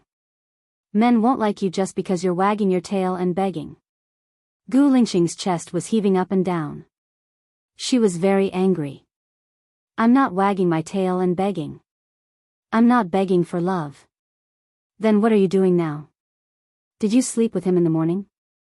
Gu Lingqing's tone became sharp. Right now, he was not calm at all. His blood was surging and boiling. I didn't sleep with him. I never slept with him. He was the one who spouted nonsense, Baya blurted out. She was annoyed after saying that. She was so eager to explain to him, as if she was hinting at something. I'm leaving. Baya walked away sullenly. The haze in Gu Lingqing's eyes gradually dissipated. So, they didn't have sex in the morning. So, they never had sex in the morning. The other meaning of this sentence was that the only man she had was him. Gu Lingqing opened the door and walked out. He watched as Baya walked into the elevator. He chased after her. Xing Jinyan looked at them maliciously. A light flashed in his eyes. She made a call. Brother Sen, it's Jinyan. Are you near the peony hall? Xing Jinyan asked sweetly. Yes. What's wrong? Do you miss me? Brother Sen said pervertedly. Help me do something. After it's done, I'll ask my father to approve the project you applied for. What is it? A man and a woman left the peony hall. I'll send you their photos. Lock them in the same room and give them some medicine. You know what I mean. Xing Jinyan's eyes flashed with a dark light. Chapter 34. Baya walked out of the restaurant. She felt depressed. Her mind was in a mess. It was because of Gu Lingqing. She knew it. She seemed to be, a little, attracted to him. There was a flurry of footsteps behind her. Baya turned around instinctively. A man wearing a mask came over with a spray. He pointed it at her 5 times. Pie, pie, pie, pie. She smelled a strong ether smell. Her vision darkened and she fainted. The man carried her and put her in the car. What are you doing? Gu Lingqing chased after them and asked. A hand was placed on his shoulder. Gu Lingqing's eyes flashed with sharpness. He threw him over his shoulder. The man was thrown to the ground, still holding the spray in his hand. Gu Lingqing dashed towards Baya. Another man dashed out and stood in front of Gu Lingqing. He didn't stop and dashed over. Before the man could throw a punch, he was pushed away and hit the car. Gu Lingqing was too fast. He wasn't a match for him at all. Get in the car, the man shouted. The man who was hit got up and jumped into the car. Gu Lingqing watched as the car with Baya drove away. He quickly chased after her. A gun came out of the car and was aimed at Gu Lingqing. Gu Lingqing jumped away. They stepped on the accelerator and ran away. Gu Lingqing immediately called the road management office. Help me check 2 cars. One is a black Santana with the car plate number **315 and the other is a black Volkswagen with the car plate number **510. Tell me their whereabouts in 10 minutes. He got into his car and sped along the road. Su Jiran waited for a while but Baya didn't come back. He called her but she didn't pick up either. He was unhappy and went out to look for her. Jiran, Xing Jinyan called out gently from behind him. Su Jiran turned to look at her and smiled devilishly. What's wrong? Xing Jinyan walked up to him, her face flushed. I've booked a room at the Grand Hyatt Hotel. Of course he understood her hint. He liked the feeling of being chased by women. What did you say to Baya? Su Jiran asked. Xing Jinyan looked at his half-smiling eyes and couldn't tell what he was thinking. I love you, but my wife is someone else. I have 1,000 things to say to your wife, but she left angrily. I didn't have a chance to talk to her. Su Jiran laughed, lifted her chin, and kissed her on the lips. You're the only woman I'm worried about. Don't disappoint me. The things those little women do will only annoy me. You're so smart, you should understand, Su Jiran said meaningfully. Xing Jinyan's mind was buzzing. Did Su Jiran know something? Have you fallen in love with Baya? Xing Jinyan asked. What's there to love about her? You've just come back, have a good time with your family, Su Jiran said and walked towards the elevator. He didn't miss her at all. The director of the road bureau called Gu Lingqing. He asked the 2 cars to stop at the abandoned pier in Lijiang. Gu Lingqing quickly drove over. 1.5 hours later, he arrived at the pier. The surroundings were eerily quiet, and the 2 cars were parked there. Gu Lingqing flashed past. There was no one in the cars. In the row of warehouses, there was only one place with light. He quickly went over. Baya's body was curled up, and her arms were around her chest. She was facing him, shivering on the bed. Gu Lingqing realized that something was wrong, and he ran in worriedly. Baya, Gu Lingqing shouted. Baya's face was unusually red, and her eyelashes trembled. She opened her eyes. Gu Lingqing, drive away. Don't talk, I'll send you to the hospital. Gu Lingqing carried her and turned around. The shutter door of the warehouse was pulled shut by the masked man. Kid, this woman is a peerless beauty. You should enjoy it, the person outside said sinisterly. Gu Lingqing knew what happened to Baya. Her gaze became more and more unfocused, and the desire became stronger, as if there were countless ants crawling on her body. Gu Lingqing frowned, and his eyes were filled with tears. She would feel terrible. He understood this feeling. He was like this 3 years ago, and in the end, he lost his mind. She happened to pass by, and that was why he took her. Hold on for a while, my people will be here soon. Gu Lingqing put her on the bed. He looked around and found pinhole cameras in the 4 corners. Baya watched as he tore off the wires of all 4 cameras. The pain was getting worse, and her mind was filled with some restricted images. She whimpered helplessly, and tears welled up in her eyes. She had never done anything bad, and she had never even talked bad about others behind their backs. Why did God treat her like this? Gu Lingqing made a call. Seeing that she was crying, his heart softened a little, and he wiped away her tears. Baya looked at him fixedly, and her eyes were filled with tears. It brightened her face, and she looked even more sexy and beautiful. She straightened her waist, and her soft and warm red lips touched his. Her hands wrapped around the back of his neck, and she pulled him to her side. His body froze, and his back stiffened. Her elegant scent rushed into his nose, and the soft clove was unbridled between his lips. It was so eager and hot, and he swallowed the taste that belonged to him. Gu Lingqing frowned, and only felt that his suppressed rationality was on the verge of collapse. The sweat that he had been holding back trickled down his forehead. Baya saw that he was not moving, and was very anxious. She kissed from the corner of his mouth to his chest. Gu Lingqing was startled, and he clamped her chin, pushed it away, and looked at her with a burning gaze. Do you know what you're doing? She was about to die from the heat, and she had completely lost her rationality. Leave, you, go away, she said, panting, but kissed his lips again.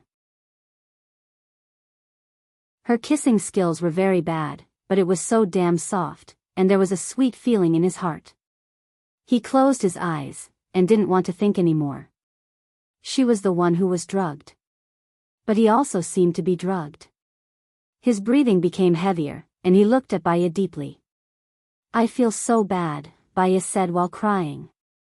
Gu Lingqing made up his mind. He knew that she was under the influence of the drug, but he didn't want to miss it. Baya, I will take responsibility. I, Gu Lingqing, swear that in this lifetime, I will only have you as my woman.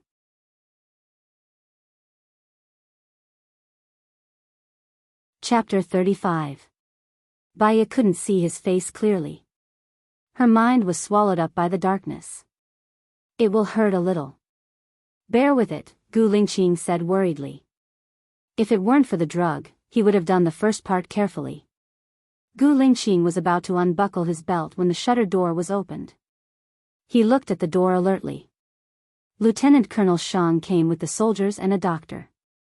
Chief, are you okay? Lieutenant Colonel Shang asked worriedly. Gu Lingqing was a little absent-minded. If they had come a little later, something would have happened between him and Baya. He was a little annoyed. He stood up and ordered the doctor, give her a tranquilizer first. Yes. The doctor gave Baya a tranquilizer. Baya, who was in pain, looked at the medicine being injected into the needle hole weakly. The restlessness in her body gradually disappeared. She fell into a deep sleep. Lieutenant Colonel Shang looked at Baya's flushed face. The chief's clothes were untidy, and there were hickeys on his neck. He said worriedly, Chief, were you molested? Gu Lingqing's sharp gaze swept over him. You talk a lot of nonsense. He carried Baya and walked towards their car. Lieutenant Colonel Shang touched his nose. Why did he feel like he had ruined someone's good time? Baya woke up in a daze. The first thing that flashed in her memory was that she was kidnapped. She sat up in a panic. Her mind became clearer and clearer.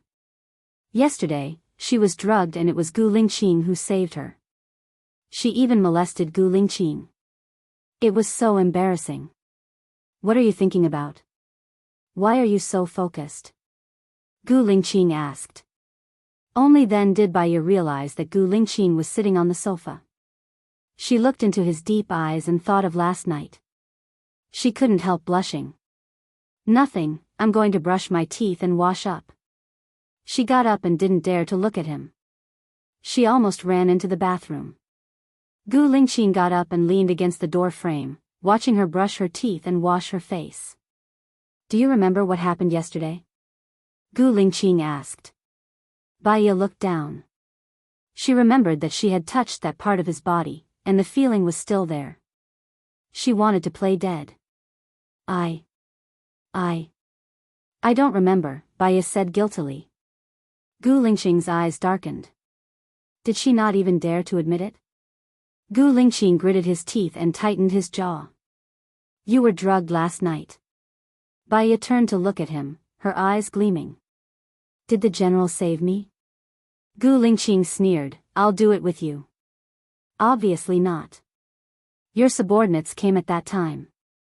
Baiya exposed his lie. The corners of Gu Lingqing's mouth curled up. So you remember. Was it a short-term memory loss just now? Baiya, she knew that she had fallen into his trap. She looked down and complained that he didn't give her face. Why are you like this? He looked at her condescendingly. His breath was all over her face. Why am I like this, don't you understand? His voice became softer, a little gloomy, a little repressed, and a little suggestive. Baiya's heart was beating very fast. He really had feelings for her. She wasn't imagining it. But she was a married woman, and this wasn't appropriate. Gu Lingqing's phone rang. He saw that it was Su Jiran's call. He frowned, picked it up and said coldly, What's the matter? Where's Baiya? Let her answer the phone, Su Jiran said angrily. Gu Lingqing glanced at Baiya and passed the phone to her. It's Su Jiran. Baiya didn't expect that Su Jiran would call Gu Lingqing to look for her. She took the phone suspiciously. What's the matter? You're sleeping with Gu Lingqing? Su Jiran asked sarcastically, hiding his anger. Don't use your dirty thoughts to think of others, Baiya said unhappily. You better not. Gu Lingqing is the chief of the special forces and the youngest general in history. His father is the deputy chief, and one day, he will become the president of the country. If you're with him, you'll be leaving a stain on his life. You're my wife, my woman, Su Jiran said arrogantly. She hated the phrase, you're my woman, Su Jiran. Don't you think you have too many women? Baiya said coldly. But I only have you as my wife, Su Jiran said sternly. He gritted his teeth and his gaze was sharp. Then you should control your women even more. Kidnapping and drugging me. If it wasn't for your connivance, would they have dared to do it? Was there a need for them to do so? Su Jiran was surprised. You said that someone drugged you? Don't you know who it was? I was kidnapped right after I left the restaurant. How many people knew that I was in that restaurant? You can count your fingers. Who else has the motive and who has the ability to do so? I don't want to talk to you anymore. Don't call me anymore. Baiya hung up the phone angrily. You still want such a scumbag? Gu Lingqing said coldly. Baiya recalled what Su Jiran said. Gu Lingqing was a general and the head of the special forces. He might become the president of the country in the future. She was a married woman. He treated her so well. She shouldn't hinder his future. I'm going back. I still have to work today. Baiya nodded indifferently. Gu Lingqing didn't like it when she was like this. It made his heart feel like it was being tugged at. He grabbed her chin and lifted it up. What do you want from me? Baiya looked straight into his beautiful eyes. To me, you are like the sun. As long as the sun shines, I can feel warmth. But if you get too close to me, I will turn into ashes before I even get close, Baiya said seriously. Am I that scary in your eyes? Gu Lingqing was annoyed.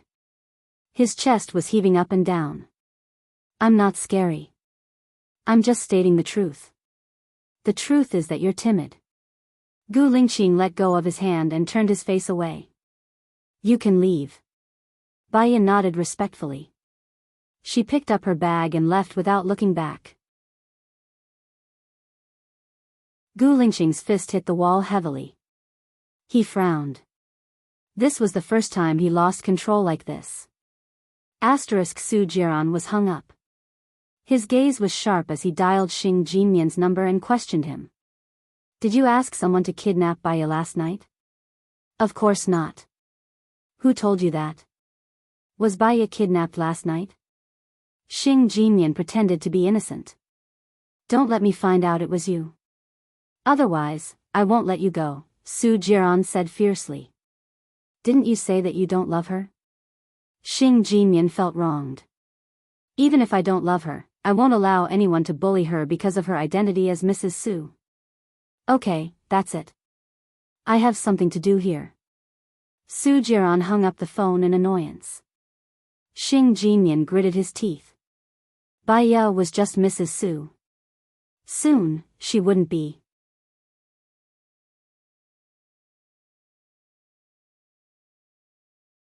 Chapter 36.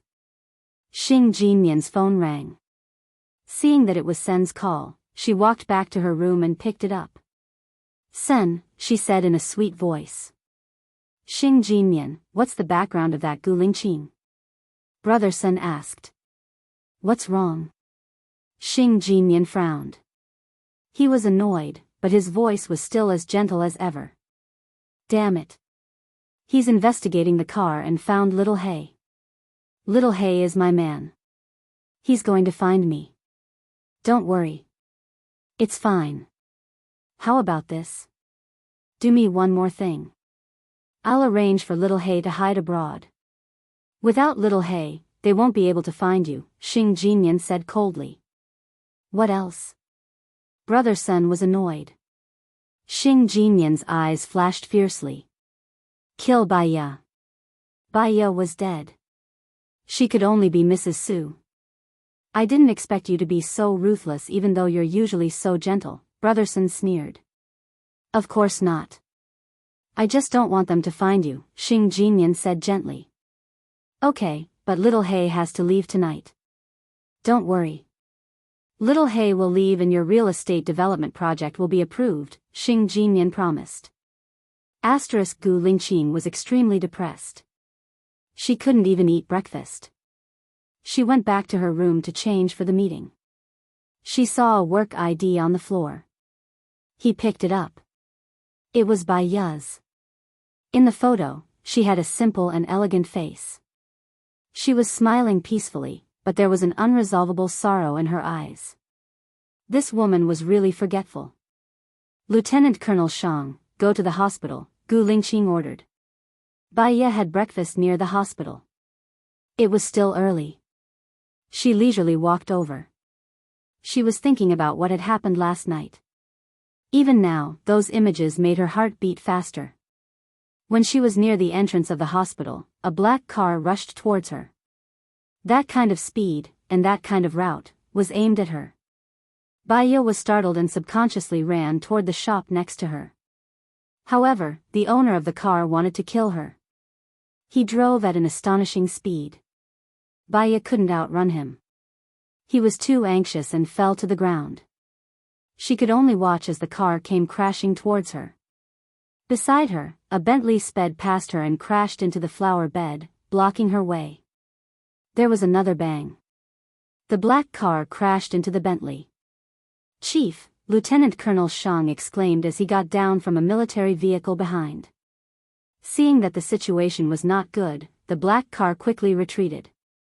Baiya watched as Gu Lingqing was carried out of the Bentley by several soldiers and sent to the hospital. Her head was buzzing, and she stood there for a long time, unable to recover from it. Could it be that Gu Lingqing was trying to save her? Doesn't he know how dangerous he is?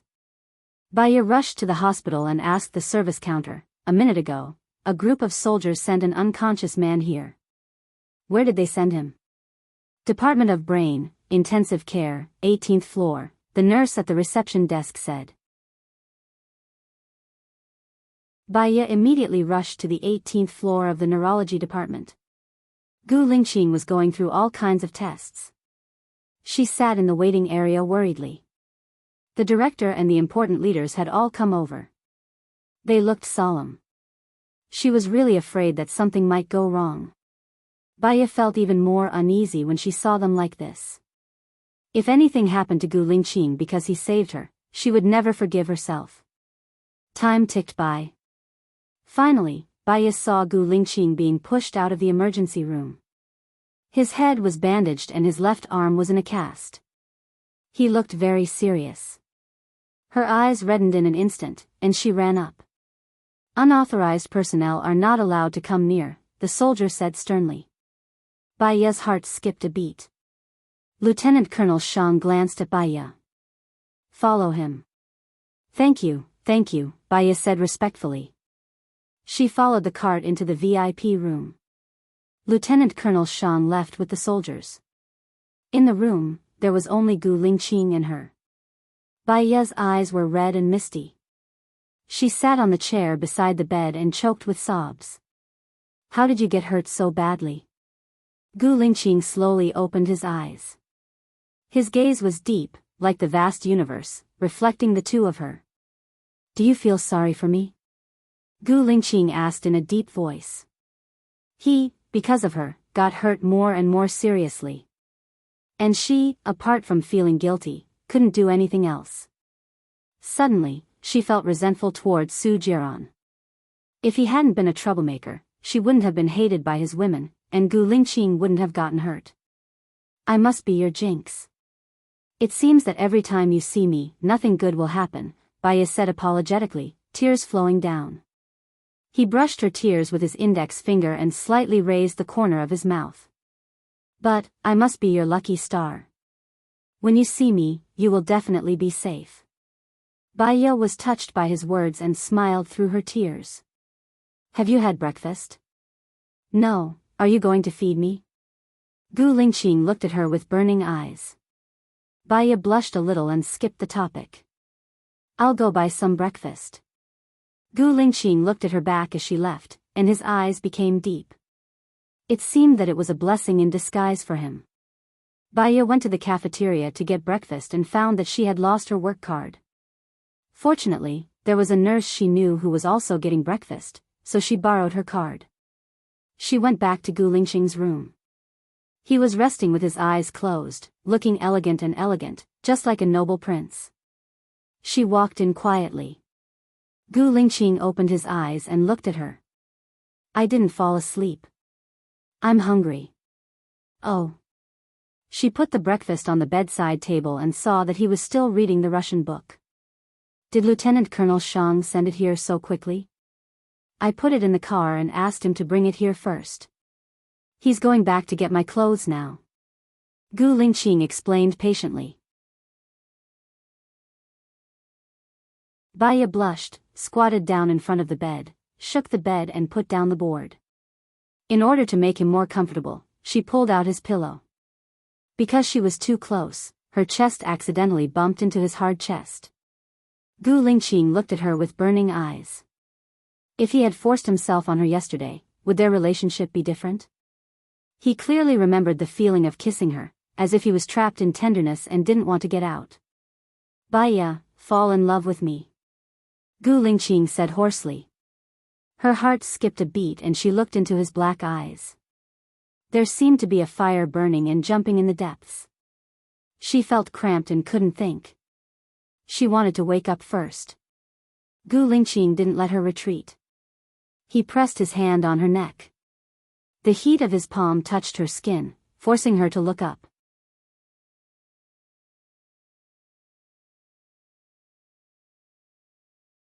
Chapter 37.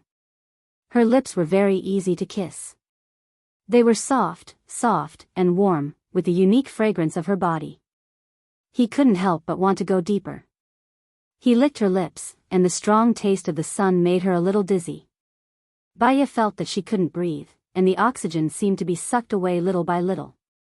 Unconsciously, she opened her mouth. Baya felt flustered and couldn't think.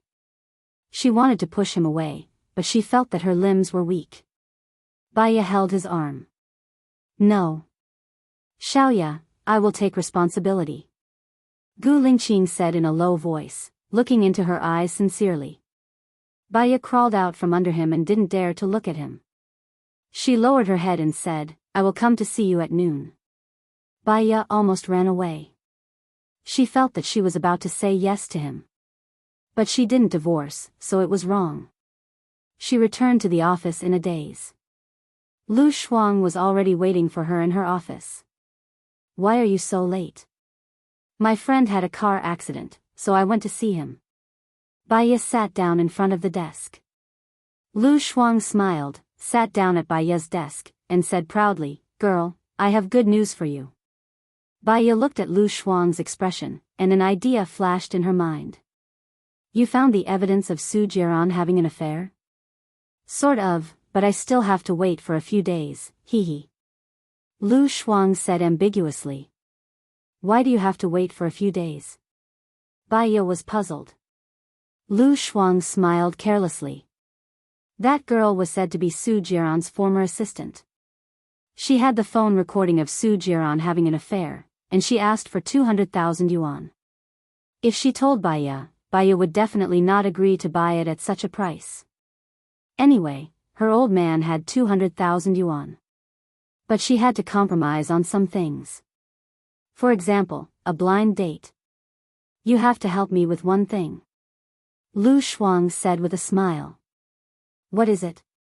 I have a blind date on Saturday. Come with me. If you come with me, your business will be settled. Okay, if you want me to accompany you, I will accompany you even if there are no conditions. She only had one friend, Lu Shuang, and she treasured him very much. Then I'll go back to my office. Lu Shuang stood up. Baya suddenly thought of something. When you're free, help me find a house. I want to move out. You should have moved a long time ago. Lu Shuang patted his chest. I'll look for a house. Thank you. Baya watched Lu Shuang leave gratefully. Her life was not empty, at least there was friendship. At noon, she hesitated whether she should visit Gu Lingqing. She could feel that Gu Lingqing had some thoughts about her. If she went, would it mean that she acquiesced to his thoughts? But if he didn't go, it would seem unreasonable. After all, he was injured saving her. He was her savior. Baya was in a dilemma. Her phone rang. When she saw it was Gu Lingqing, her heart raced. She took a deep breath and answered the call. When are you coming? Gu Lingqing asked in a deep voice. Well, I have something to do at noon, Baya said guiltily. Your work permit is with me. If you don't come to my place, I'll go to your place, Gu Lingqing said domineeringly. Then, I'll come over after I get my lunch, Baya said softly. Okay. Gu Lingqing hung up the phone and looked at Lieutenant Colonel Shang. You don't have to stay here. How can we do that? If something happens to you, we can't afford it, Lieutenant Colonel Shang said worriedly. You're too conspicuous here. Besides, I'm fine. If I ask you to leave, then leave. Don't talk so much nonsense, Gu Lingqing said impatiently. Lieutenant Colonel Shang couldn't do anything about the chief, so he could only listen to him. Baya stood at the door of Gu Lingqing's ward. She took a deep breath and knocked on the door. The door was opened. She was surprised that it was Gu Lingqing who came to open her door in person. Was he feeling better? Before she said anything, he pulled her in, closed the door, and kissed her lips passionately. Baya's mind went blank. She opened her eyes wide and couldn't react for a moment. His kiss became deeper and deeper. His red tongue entered her mouth and messed up her breath. She knew it was wrong. She came back to herself and pushed him away desperately. Gu Lingqing let go of her lips. His chest was pressed against hers, and his strong breath surrounded her. Stay with me. I'm not asking for your opinion. This is an order, he said in a deep voice. His deep eyes were bottomless. We can't do this, Baya said rationally. Why not? Su Jiran doesn't like you. Your marriage with him exists in name only. If you continue to be with him, it will only be hell, Gu Lingqing said with certainty. But I'm still married to him now. I can't get out of it with any reason. Baya's eyes turned red. I'm only asking you, do you like me? Gu Lingqing asked directly. Bai Ye's mind was in a mess. One word from her could very well be their doom. Can't we be friends? Bai Ye was annoyed. In my opinion, there can't be pure friendship between a man and a woman. If you like me, no matter what I face, I will go on without hesitation. If you don't like me.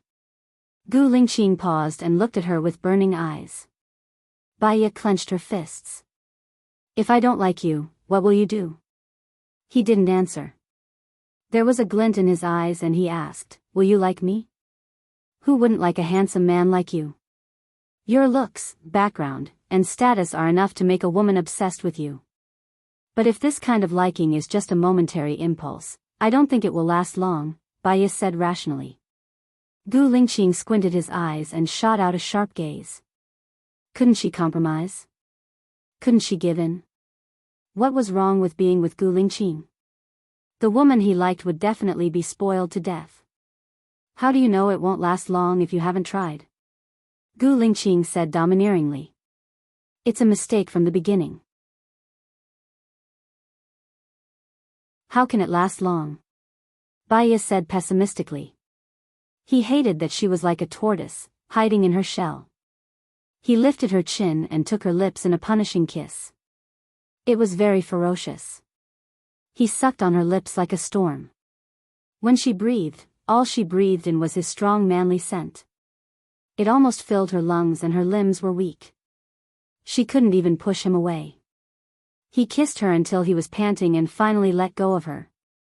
He looked at her swollen lips and curled up the corners of his lips. Didn't you ask what I would do if you don't like me? Bai Ye looked at his crazily rolling eyes and had a bad feeling.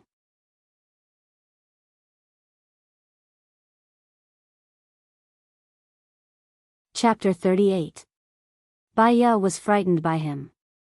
The word rape was the nightmare of her life. She thought of that night, that man, that was the nightmare of her life and the lingering fear.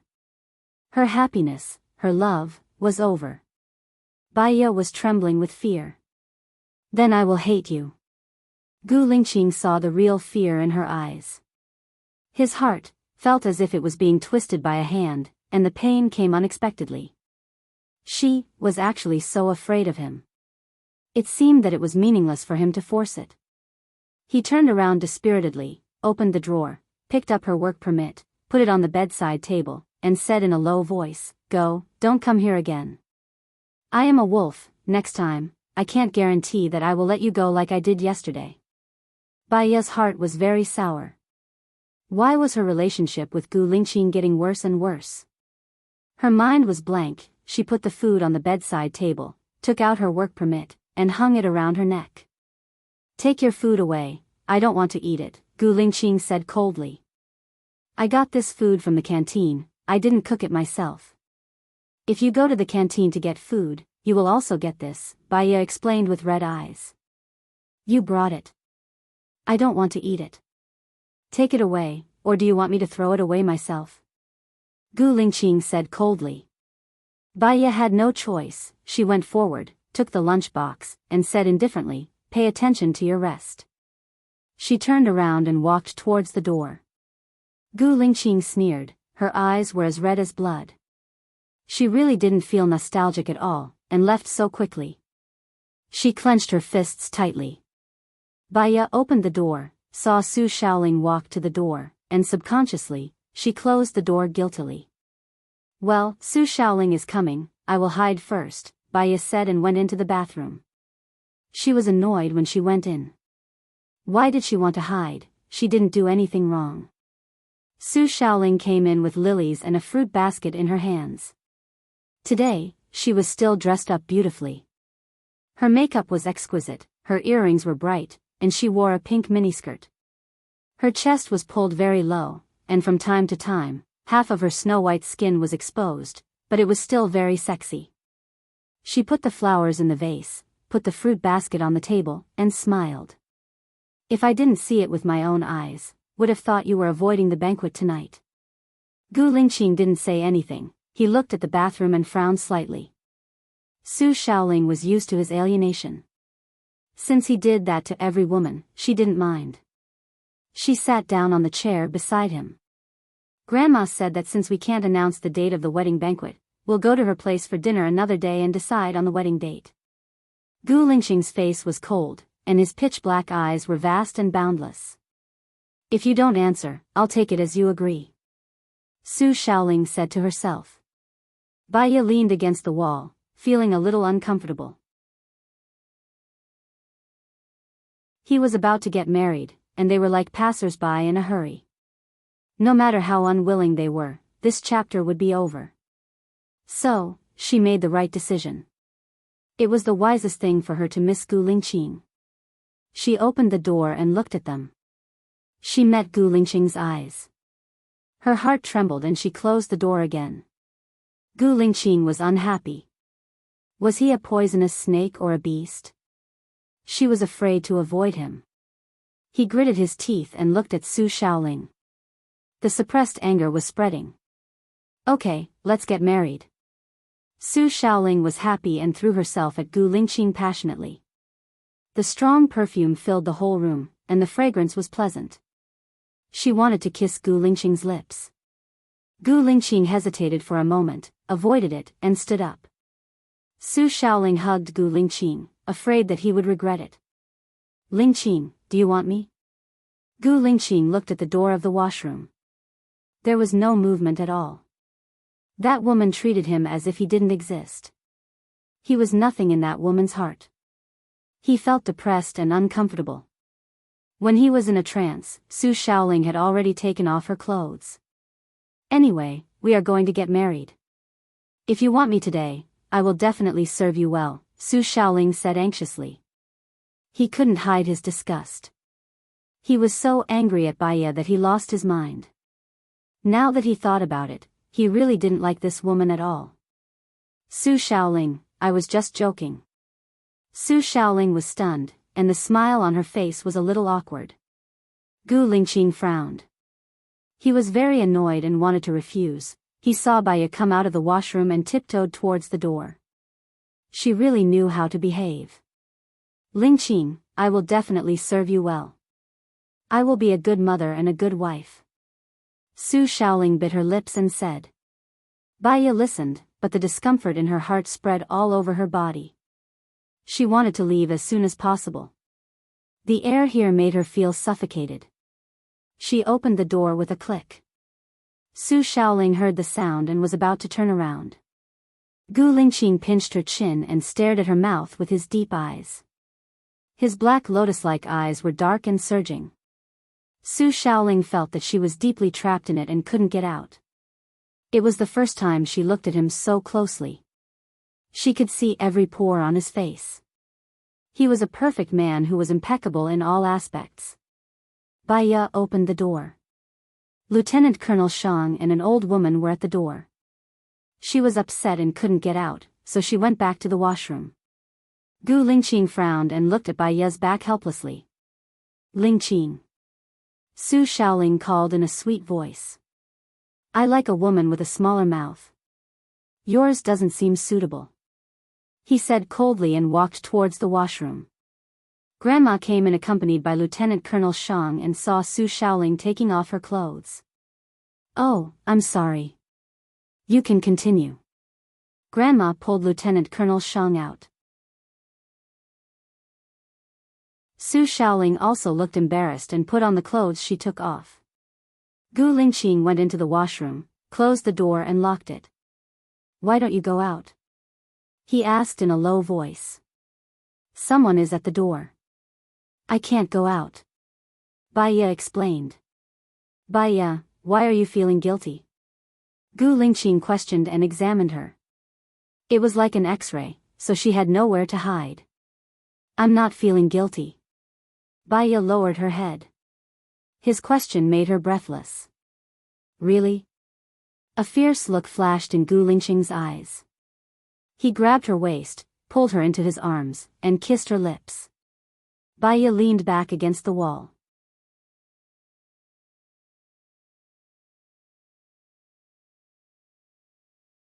Chapter 39. Baiya realized what he wanted to do and her legs trembled. He was so strong that she couldn't stop him at all. She pushed his shoulders. Baya snorted. She had never been touched like this before. It was as if there were fireworks going off in her head. It was a very strange feeling, but it also seemed to be bewitching. His breathing became heavy and there was a layer of love in his eyes. He looked at her misty eyes and said, "You have what you want, right? You shouldn't do this." Baya was embarrassed and annoyed. "What should I do?" "I don't want to let you go," he asked. Baya was so tense that she didn't dare to move. He could feel the strength of her muscles, and waves of excitement surged in his heart. Baya let out a moan but didn't dare to be too loud. Su Shaoling was still outside the door. She wanted to struggle but she was no match for him. She could only hit him and push him to prevent him from going further. Gu Lingqing's expression was locked and he said gently, "You want it too, right?" "Let me go," Baya requested. She had never been touched by a man other than that time when she was raped. She blushed and bit her lower lip. "Relax, I won't hurt you, I promise," Gu Lingqing said sincerely. How was he not hurting her? Baya looked at him with red eyes. He didn't want to scare her, so he kissed Baya's lips. "I just want you to like me and be with me. If you don't try, how will you know if we can be together forever? I'll just wait for you to get divorced." His voice was very gentle and his breath was on her face. Knock, knock, knock. There was a knock on the door. "Lingqing, what are you doing?" Baya was so scared that she didn't dare to move. Her back was stiff. But he didn't seem to hear it at all and looked straight at her face. He had always been pure and had sex with her because of the drug. After that, he didn't have any urges because he had a taste of a woman. Until he met her. He knew what he had been waiting for. He didn't deny his feelings towards her. He just wanted her. He unzipped his pants. Baya was really scared, so she opened the door when he let go. Su Shaoling was shocked to see Baya in the washroom. Baya had no time to care about her shock. She opened the door and ran away. Gu Lingqing was furious and slammed the door. What was so bad about him that she was so afraid of him? Baya ran out of the brain department. She was still in a state of shock. She was actually like Gu Lingqing, like that, almost like that, like that, like that. She was probably crazy. Baya pushed open the door to her office. Su Jiran was sitting on her chair. When he saw her coming in, he twisted out the burning cigarette butt. "Did you do it with Gu Lingqing yesterday?" Baya looked into his cold eyes and felt a chill.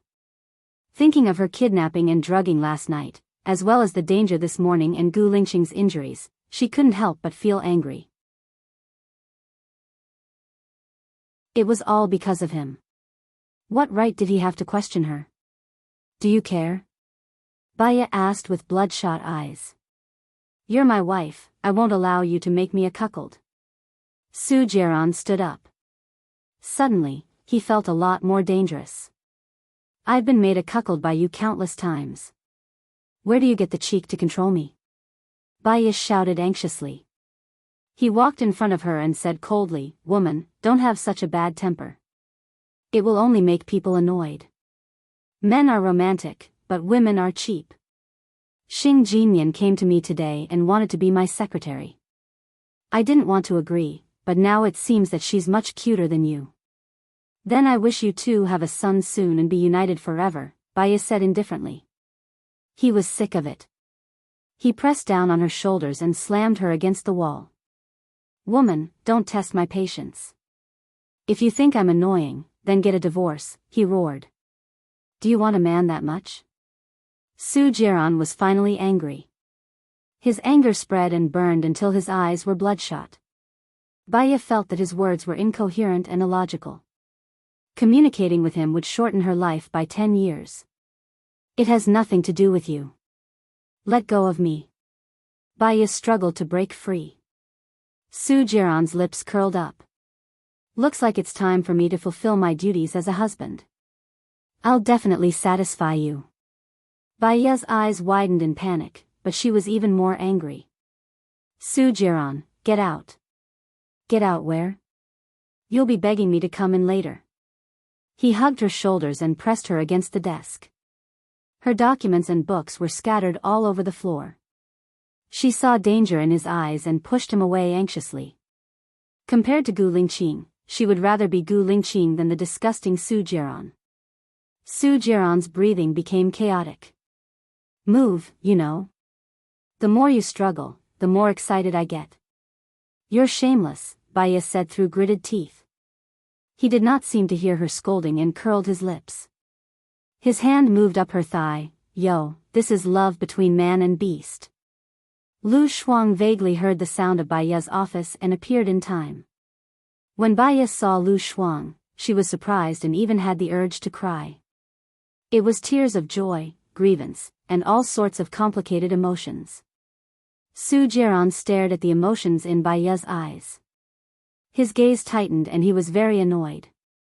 She really did not want him to touch her. For a moment, he was in a trance. The woman in front of him was still the Baiya who loved him deeply.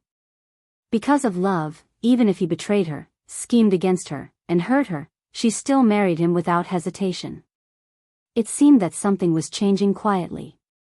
Baiya took the opportunity to walk away from him and ran to Lu Shuang. Cool girl. Lu Shuang pulled Baiya behind him and glanced at Su Jiran with his beautiful eyes. Then, he glanced at the mess on the floor and was instantly displeased. I say, Minister Su, there are many women outside if you want. There's also one waiting for you in the military. Baiya has an operation in the afternoon. Do you want her to not even have the strength to hold a knife? Su Jiran stared at Baiya and saw her coldness and resistance. There was a strange light in his eyes. I'll pick you up tonight. I think we'll have to use our wedding room tonight. Baiya frowned and watched Su Jiran walk past her. After he left, she immediately went to open the window.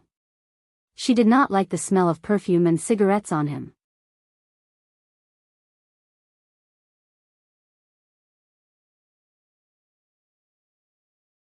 Chapter 40. Baiya was terrified of Su Jiran. She hadn't taken her annual leave yet. She had asked for leave, so her phone was turned off. When she reached the entrance of the hospital, two strange men blocked her way. Baiya had a bad feeling. She said sternly, "What do you want?" "There are cameras here. You can't escape even if you kidnap me." "Madam, Minister Su said that if you come out, we will take you back." Baiya didn't expect that Su Jiran would even consider that she wanted to leave early. "I'm afraid I'm not free right now. I have a gathering with my friends. I'll be back later." Baiya refused and walked past the two men. The two men held Baiya's hands and said coldly, "I'm sorry, madam. Minister Su said that no matter what excuse you have, we will take you to the villa." Baiya was almost dragged away. She was very scared and struggled. "Let me go. Let me go. I don't want to go back. What's the difference between you and kidnapping?" Her struggle was useless. She was taken to the parking lot. She saw Lieutenant Colonel Shang get out of the car and immediately greeted him. "Lieutenant Colonel Shang, Lieutenant Colonel Shang." Lieutenant Colonel Shang looked at her in surprise. "He's a Special Forces soldier." "Let me go," Baiya said to the people who were dragging her in disgust. The men looked at each other and loosened their grip. Baiya broke free and quickly ran towards Lieutenant Colonel Shang. "Are you here to see Lieutenant Colonel Gu?" "I'm here to bring food," Lieutenant Colonel Shang replied. Baiya saw the two men staring at her fiercely. She said in panic, "Let's go up together. I'm going to see him too." She walked forward, and the two men actually followed behind her all the way. Her brows furrowed tightly. She followed Lieutenant Colonel Shang to Gu Lingqing's ward. She lowered her head and glanced at Gu Lingqing. He said that to his grandmother. She thought of the last scene and blushed. She was the one who ran away. Now she was a lamb in a tiger's mouth. Gu Lingqing glanced at Bai Ye and pretended not to see her. Lieutenant Colonel, here's your food, Lieutenant Colonel Shang said respectfully. He put the food on the bedside table and shook Gu Lingqing's bed. Bai Ye didn't dare to walk forward. She stood at the door and felt restrained. You can go now. You don't have to stay here with me. Gu Lingqing said to his grandmother.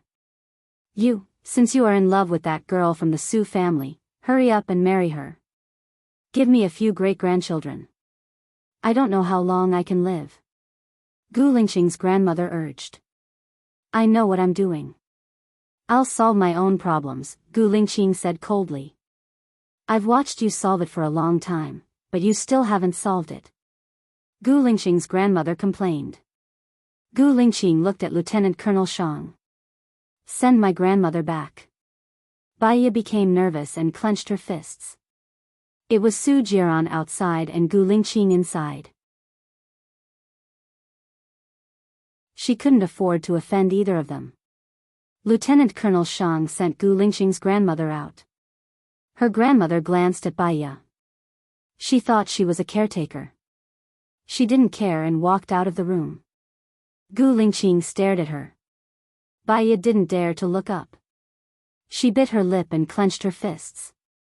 Gu Lingqing chuckled. Are you going to keep quiet? Bai Ye was shy. She explained, there are 2 men outside who want to catch me. I'm hiding here. Gu Lingqing picked up his phone and made a call. There are 2 men following Bai Ye. Go and deal with them. Bai Ye looked at him. He helped her again. Come here, Gu Lingqing said. Bai Ye stood in place and did not move. She wanted to go out, but she was afraid that they hadn't finished dealing with them. Do you want me to come over and hug you? Gu Lingqing said. Bai Ye's ears turned red. She walked towards his cramped body. She stood in front of the bed.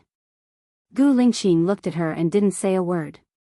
He was born to be a king. He had a strong sense of oppression. Did I scare you just now?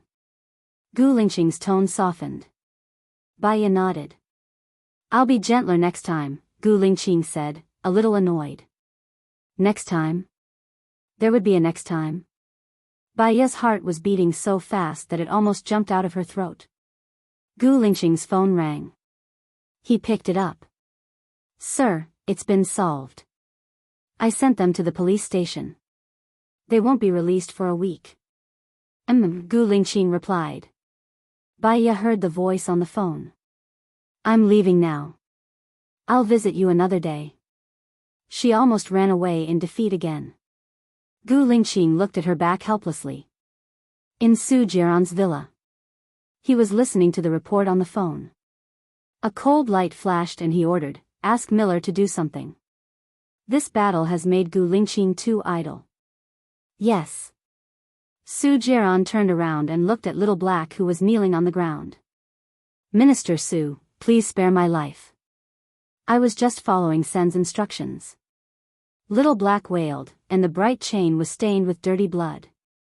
Su Jiran looked at Little Black coldly. Did anything happen between my woman and Gu Lingqing after they were drugged? Little Black was not stupid.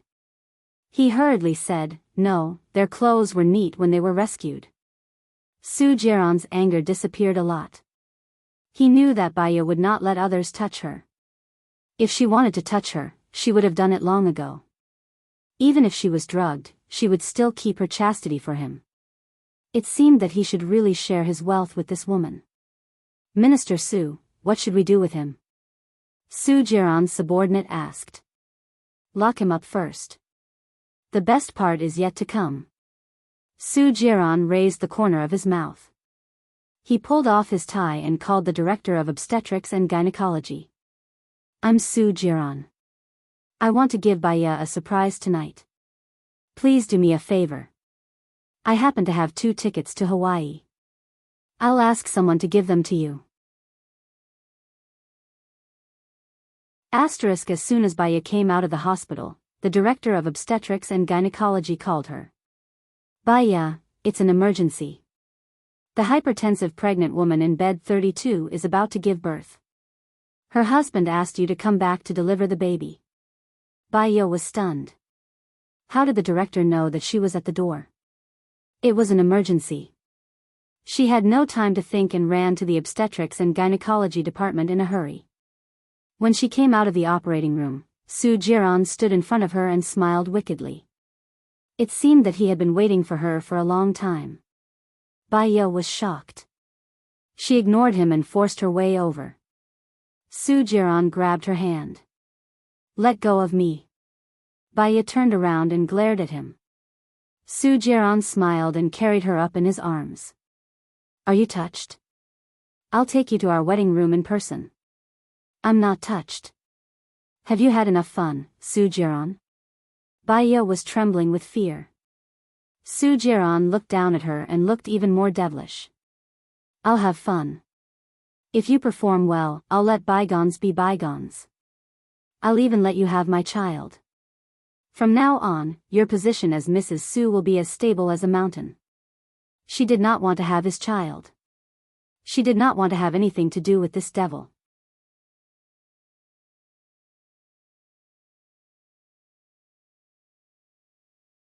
Chapter 41. She was thrown into the car by Su Jiran. He locked the door. His subordinate drove. Boss Su, we're being followed. What should we do? Su Jiran's subordinate looked at the rearview mirror and suddenly said. Su Jiran turned around and saw an Audi following behind them. A man lowered the brim of his hat and held a mobile phone in his hand, following them closely. Su Jiran smiled cynically. It's going to be rush hour soon. Play with him. Yes. Baiyo saw them circling around the city center and had a bad feeling in her heart. What was Su Jiran trying to do? Gu Lingqing listened to the report from the other end of the phone and said in a deep voice, did she leave voluntarily or unwillingly? She was dragged into the car by force. Gu Lingqing's soldier reported the truth. A sharp light flashed across Gu Lingqing's eyes. Which road are you on now? If necessary, invite him to the police station. It's very strange. Chief, I seem to have been exposed. His car has been circling around the city center. I understand. You continue to follow. Gu Lingqing hung up the phone and turned to face Lieutenant Colonel Shang. He ordered seriously, call the doctor to remove my cast. But that was a matter between a husband and wife. Was the chief too concerned? But what? Gu Lingqing replied in one sentence. Lieutenant Colonel Shang didn't dare to say anything. Immediately informed the director of the traffic police department. Send the real-time video of the city center to my phone. Gu Lingqing ordered again. His eyes were cold and irresistible. Lieutenant Colonel Shang swallowed his saliva without any ambition. He put his feet together, puffed out his chest and sucked in his stomach, and saluted. Yes, Chief. 5:00. The rush hour began. There were more and more passers-by. In just 5 minutes, the traffic was heavy. Su Jiran's eyes shone with brilliance. He ordered arrogantly, let's start. Yes. Baiyo saw the car speeding up. The car drifted on the road. Ah. Baiyo staggered in the car and screamed. Su Jiran cast a sidelong glance at her, admiring her unbearable pain as if it was a punishment. The smile in his eyes deepened. He never knew that his wife could be so cute even when she was embarrassed. Baiyo glared at him and grabbed the handle above the door at the right time to stabilize her body. She saw a woman riding an electric scooter in front of her also running a red light. Su Jiran's car did not slow down at all. Baiyo's heart skipped a beat. She shouted anxiously, stop the car. Stop the car. It's going to crash. Not only did the number of his subordinates not decrease, but they also charged forward. The woman on the electric scooter was frightened and drove the scooter randomly. Su Jiran's car passed by the woman. Baiyo turned around. The woman ran straight into a car behind her. She was sent flying. Su Jiran had no regard for human life. She never knew that he could be so bad. Why did she marry such a cruel and bloodthirsty man? She used to love him so much. Now, she finally knew how stupid she was. Soo-jiran. She's dead. Baya said anxiously.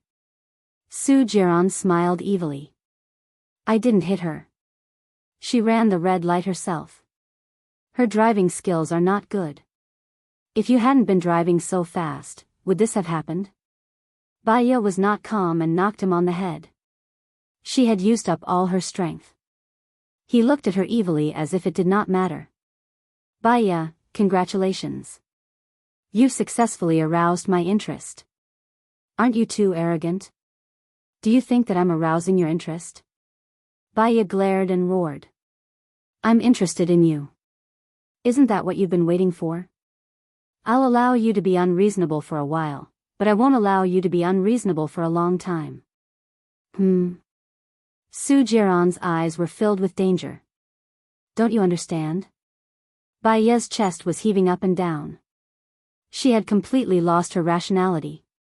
Not everyone will wait for you in the same place after being hurt, and not everyone will continue to be a bitch. In the future, we will go our separate ways. Please don't interfere with my freedom anymore. Let me out of the car. Soo-jiran narrowed his eyes and observed her angry face. He saw determination in Baya's eyes. It was not the scheming he had always thought. This caused a flash of panic in his heart. You're my wife. Why can't I interfere? Soo-jiran asked coldly. Wife? Soo-jiran, when you cheated on me, did you ever think that you had a wife? When you got someone pregnant, did you ever think that you had a wife? When you sent me to the gates of hell in exchange for your girlfriend's safety, did you ever think that I was your wife?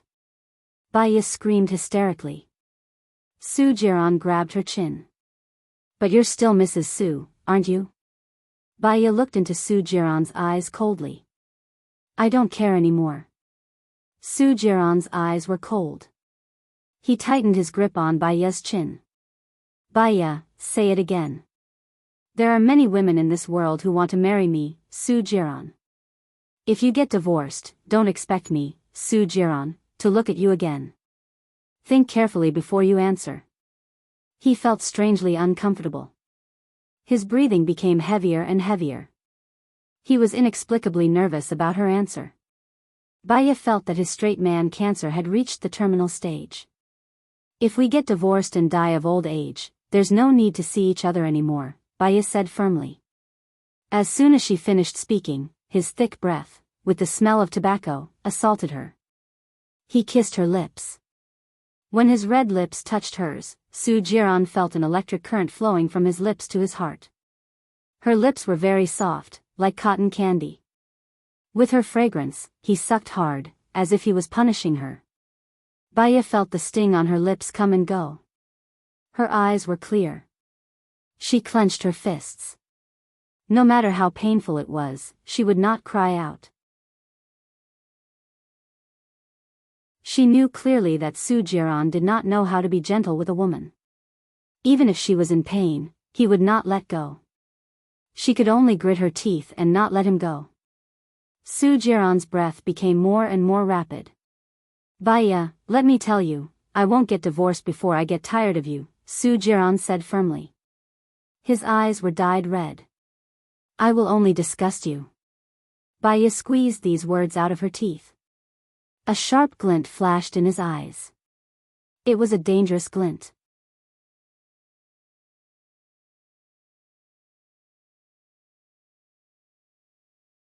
Chapter 42. Lieutenant Colonel Shang plucked up his courage. Sir, it's not good for you to be alone, right? Gu Lingxing's sharp gaze swept over him like an ice blade. What's not good about it? Go back and prepare. Let Song Lang go to the island for a drill tomorrow. Lieutenant Colonel Shang didn't dare to say anything else. Yes. Although Baya's injuries weren't serious, they were all abrasions and they were on her back. She couldn't wash and disinfect them herself. The nurses cleaned them up for her before sending them back. Baya laid on the bed. She was so hungry that her chest was almost touching her back. She didn't eat anything in the afternoon because she felt awkward. The smell of food hit her nose and she became even hungrier.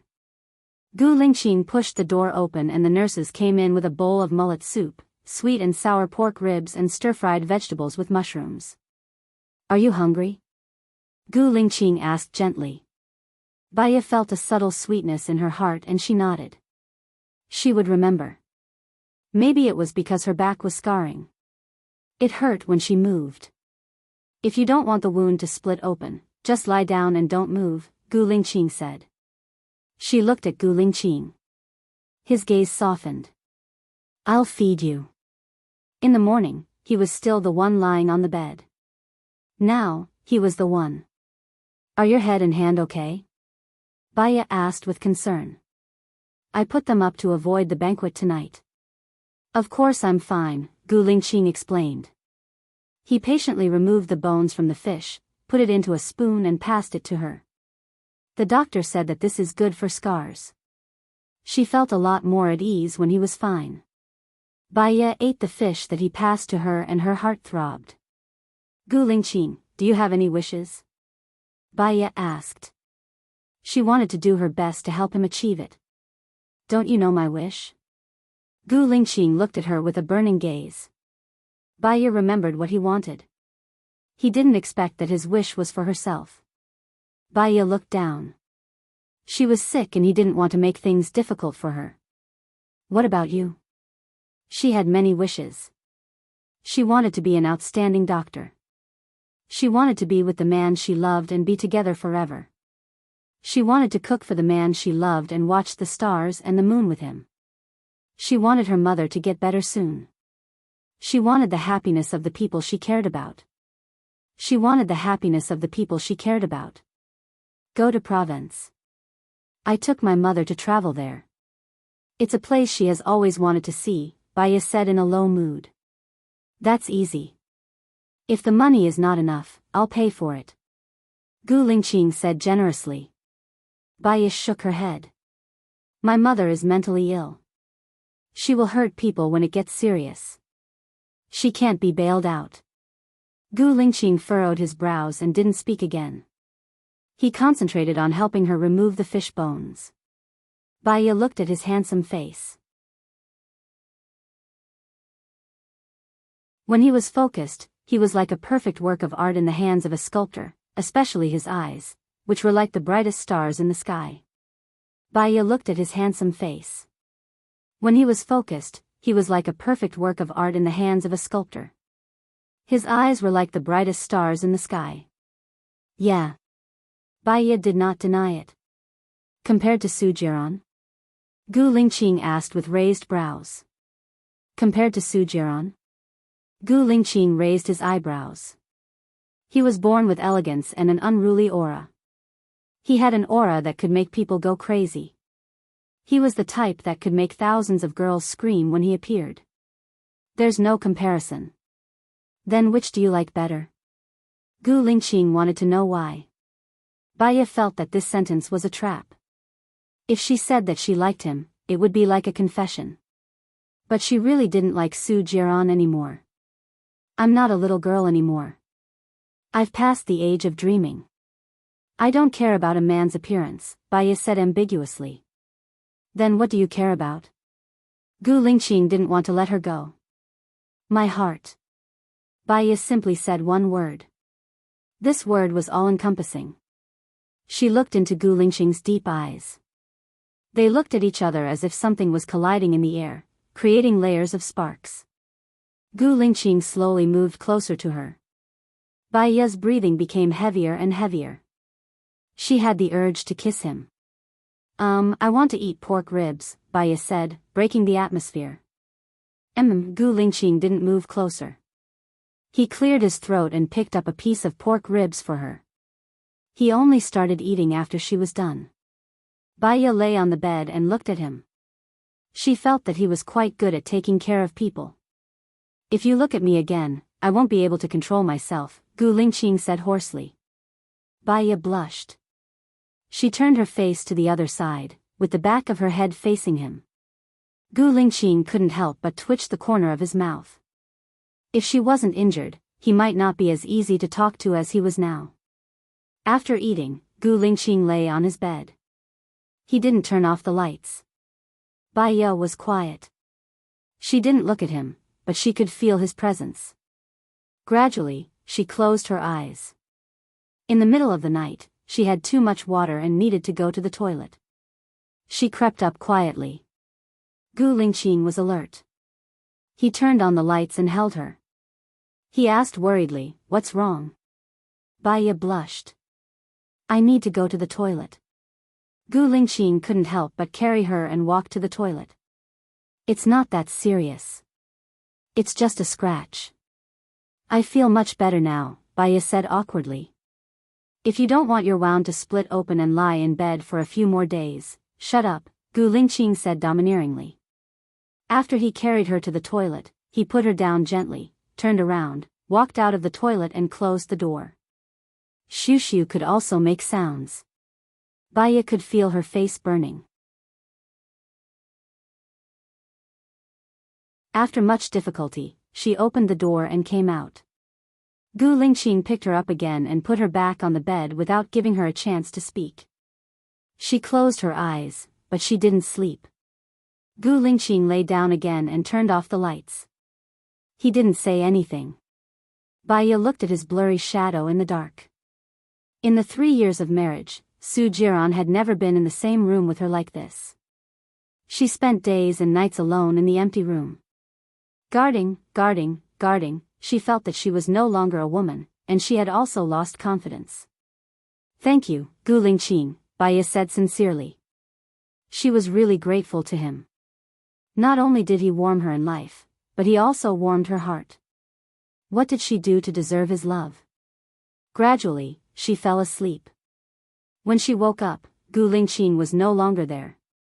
Lu Shuang pushed the door open and saw Bai Ye lying on the bed. He looked worried. "What happened to you? How did you get hurt like this? Why are you here?" Bai Ye was surprised. Lu Shuang smiled ambiguously.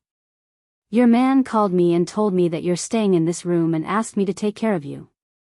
What happened to you? Is it serious?" "I had a small car accident." "It's not serious. I've already had a checkup. It's just some abrasions. I'll be fine soon. Maybe I'll be discharged in the afternoon. Don't worry." Bai Ye turned around to show that she was really fine. "It's good that you're fine. Do you know what this is?" Lu Shuang took out a recording pen from his bag.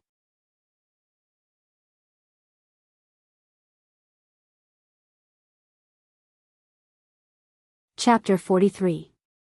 Lieutenant Colonel Shang plucked up his courage. "Sir, it's not good for you to be alone, right?" Gu Lingqing's sharp gaze swept over him like an ice blade. "What's not good about it? Go back and prepare. Let Song Lang go to the island for a drill tomorrow." Lieutenant Colonel Shang didn't dare to say anything else. "Yes." Although Bai Ye's injuries weren't serious, they were all abrasions and they were on her back. She couldn't wash and disinfect them herself. The nurses cleaned them up for her before sending them back. Bai Ye laid on the bed. She was so hungry that her chest was almost touching her back. She didn't eat anything in the afternoon because she felt awkward. The smell of food hit her nose and she became even hungrier. Gu Lingqing pushed the door open and the nurses came in with a bowl of mullet soup, sweet and sour pork ribs and stir-fried vegetables with mushrooms. "Are you hungry?" Gu Lingqing asked gently. Bai Ye felt a subtle sweetness in her heart and she nodded. She would remember. Maybe it was because her back was scarring. It hurt when she moved. "If you don't want the wound to split open, just lie down and don't move," Gu Lingqing said. She looked at Gu Lingqing. His gaze softened. "I'll feed you." In the morning, he was still the one lying on the bed. Now, he was the one. "Are your head and hand okay?" Bai Ye asked with concern. "I put them up to avoid the banquet tonight." "Of course, they're fine," Gu Lingqing explained. He patiently removed the bones from the fish, put it into a spoon and passed it to her. The doctor said that this is good for scars. She felt a lot more at ease when he was fine. Baya ate the fish that he passed to her and her heart throbbed. Gu Lingqing, do you have any wishes? Baya asked. She wanted to do her best to help him achieve it. Don't you know my wish? Gu Lingqing looked at her with a burning gaze. Baya remembered what he wanted. He didn't expect that his wish was for herself. Baya looked down. She was sick, so he didn't want to make things difficult for her. What about you? What's your wish? She had many wishes. She wanted to be an outstanding doctor. I hope to get the person of my heart, to grow old together. She wanted to cook for the man she loved for the rest of her life and accompany him to watch the stars and the moon in the sky. I want my mother to get better soon. She wanted everyone she cared about to be happy. She seemed to be too greedy. Go to Provence. I brought my mother there for a trip.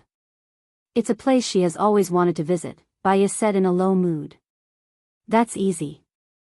If you don't have enough money, I'll pay for it. Gu Lingqing said generously. Baya shook her head. My mother has a mental illness. When it gets serious, she will hurt people. She can't be bailed out. Gu Lingqing frowned and didn't say anything else. She concentrated on picking out the fish bones. Baya looked at his handsome face. When he was focused, he was like a perfect piece of art in the hands of a sculptor. Especially his eyes, they were like the brightest stars in the sky. Do I look good? Gu Lingqing glanced at her and passed the fish soup to her. Yes. Baya didn't deny it. Compared to Su Jiran? Gu Lingqing raised his eyebrows and asked. It was undeniable that Su Jiran's face was exquisite. He was born with elegance, with an unruly aura. He had an aura that could make people go crazy. He was the type that could make thousands of girls scream when he appeared. There's no comparison. Then which do you like more? Gu Lingqing insisted on knowing the reason. Baya felt that this sentence was a trap. If she said that she liked him, it would be like a confession. However, she really didn't like Su Jiran anymore. I'm not a little girl anymore. I've long passed the age of dreaming. I don't care about a man's appearance. Baya said ambiguously. Then what do you care about? Gu Lingqing didn't plan to let her go. My heart. Baya simply said one word. This word was all-encompassing. She looked into Gu Lingqing's deep eyes. Their eyes looked at each other as if something was colliding in the air, causing layers of sparks. Gu Lingqing slowly moved closer to her. Baya's breathing became heavier and heavier. She had an urge that he wanted to kiss her. Well, I want to eat pork ribs. Baya said and broke the atmosphere. Yes. Gu Lingqing didn't move closer. He cleared his throat and picked up a piece of pork ribs for her. He only started eating after she was done. Baya lay on the bed and looked at him. She felt that he was quite good at taking care of people. If you look at me again, I won't be able to control myself, Gu Lingqing said in a hoarse voice. Baya blushed. She turned her face to the other side and looked at him with the back of her head. Gu Lingqing couldn't help but twitch the corner of his mouth. If she wasn't injured, he might not be as easy to talk to as he was now. After eating, Gu Lingqing lay on his bed. He didn't turn off the lights. Baya was quiet. She didn't look at him but she could feel his presence. Gradually, she closed her eyes. In the middle of the night, she needed to go to the toilet. She crept up to her feet. Gu Lingqing was alert. He turned on the lights and held her. He asked worriedly, "What's wrong?" Baya blushed. "I need to go to the toilet." Gu Lingqing couldn't help but carry her and walk to the toilet. It's not that serious. It's just a scratch. I feel much better now, Baya said awkwardly. If you don't want your wound to split open and lie in bed for a few more days, shut up, Gu Lingqing said domineeringly. After he carried her to the toilet, he put her down gently, turned around, walked out of the toilet and closed the door. Shushu could also make sounds. Baya could feel her face burning. After much difficulty, she opened the door and came out. Gu Lingqing picked her up again and put her back on the bed without giving her a chance to speak. She closed her eyes but didn't fall asleep. Gu Lingqing lay down again and turned off the lights. He didn't say anything. Baya looked at his blurry shadow in the dark. In the 3 years of marriage, Su Jiran had never been in the same room with her like this. She spent days and nights alone in the empty room.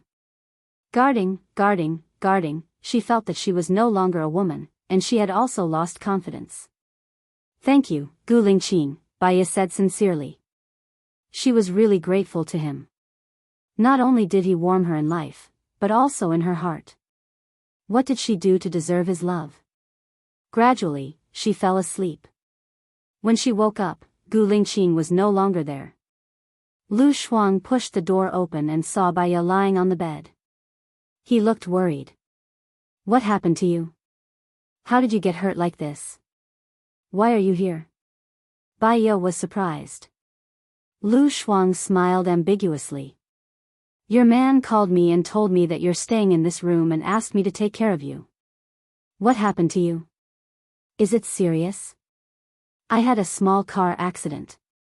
It's not serious. I've already had a checkup. It's just some abrasions. I'll be fine soon. Maybe I'll be discharged in the afternoon. Don't worry. Baya turned around to show that she was really fine. It's good that you're fine. Do you know what this is? Lu Shuang took out a recording pen from his bag. You're tuning into the Romantic Tales YouTube channel. Don't forget to subscribe and join us on this journey to catch the most captivating stories.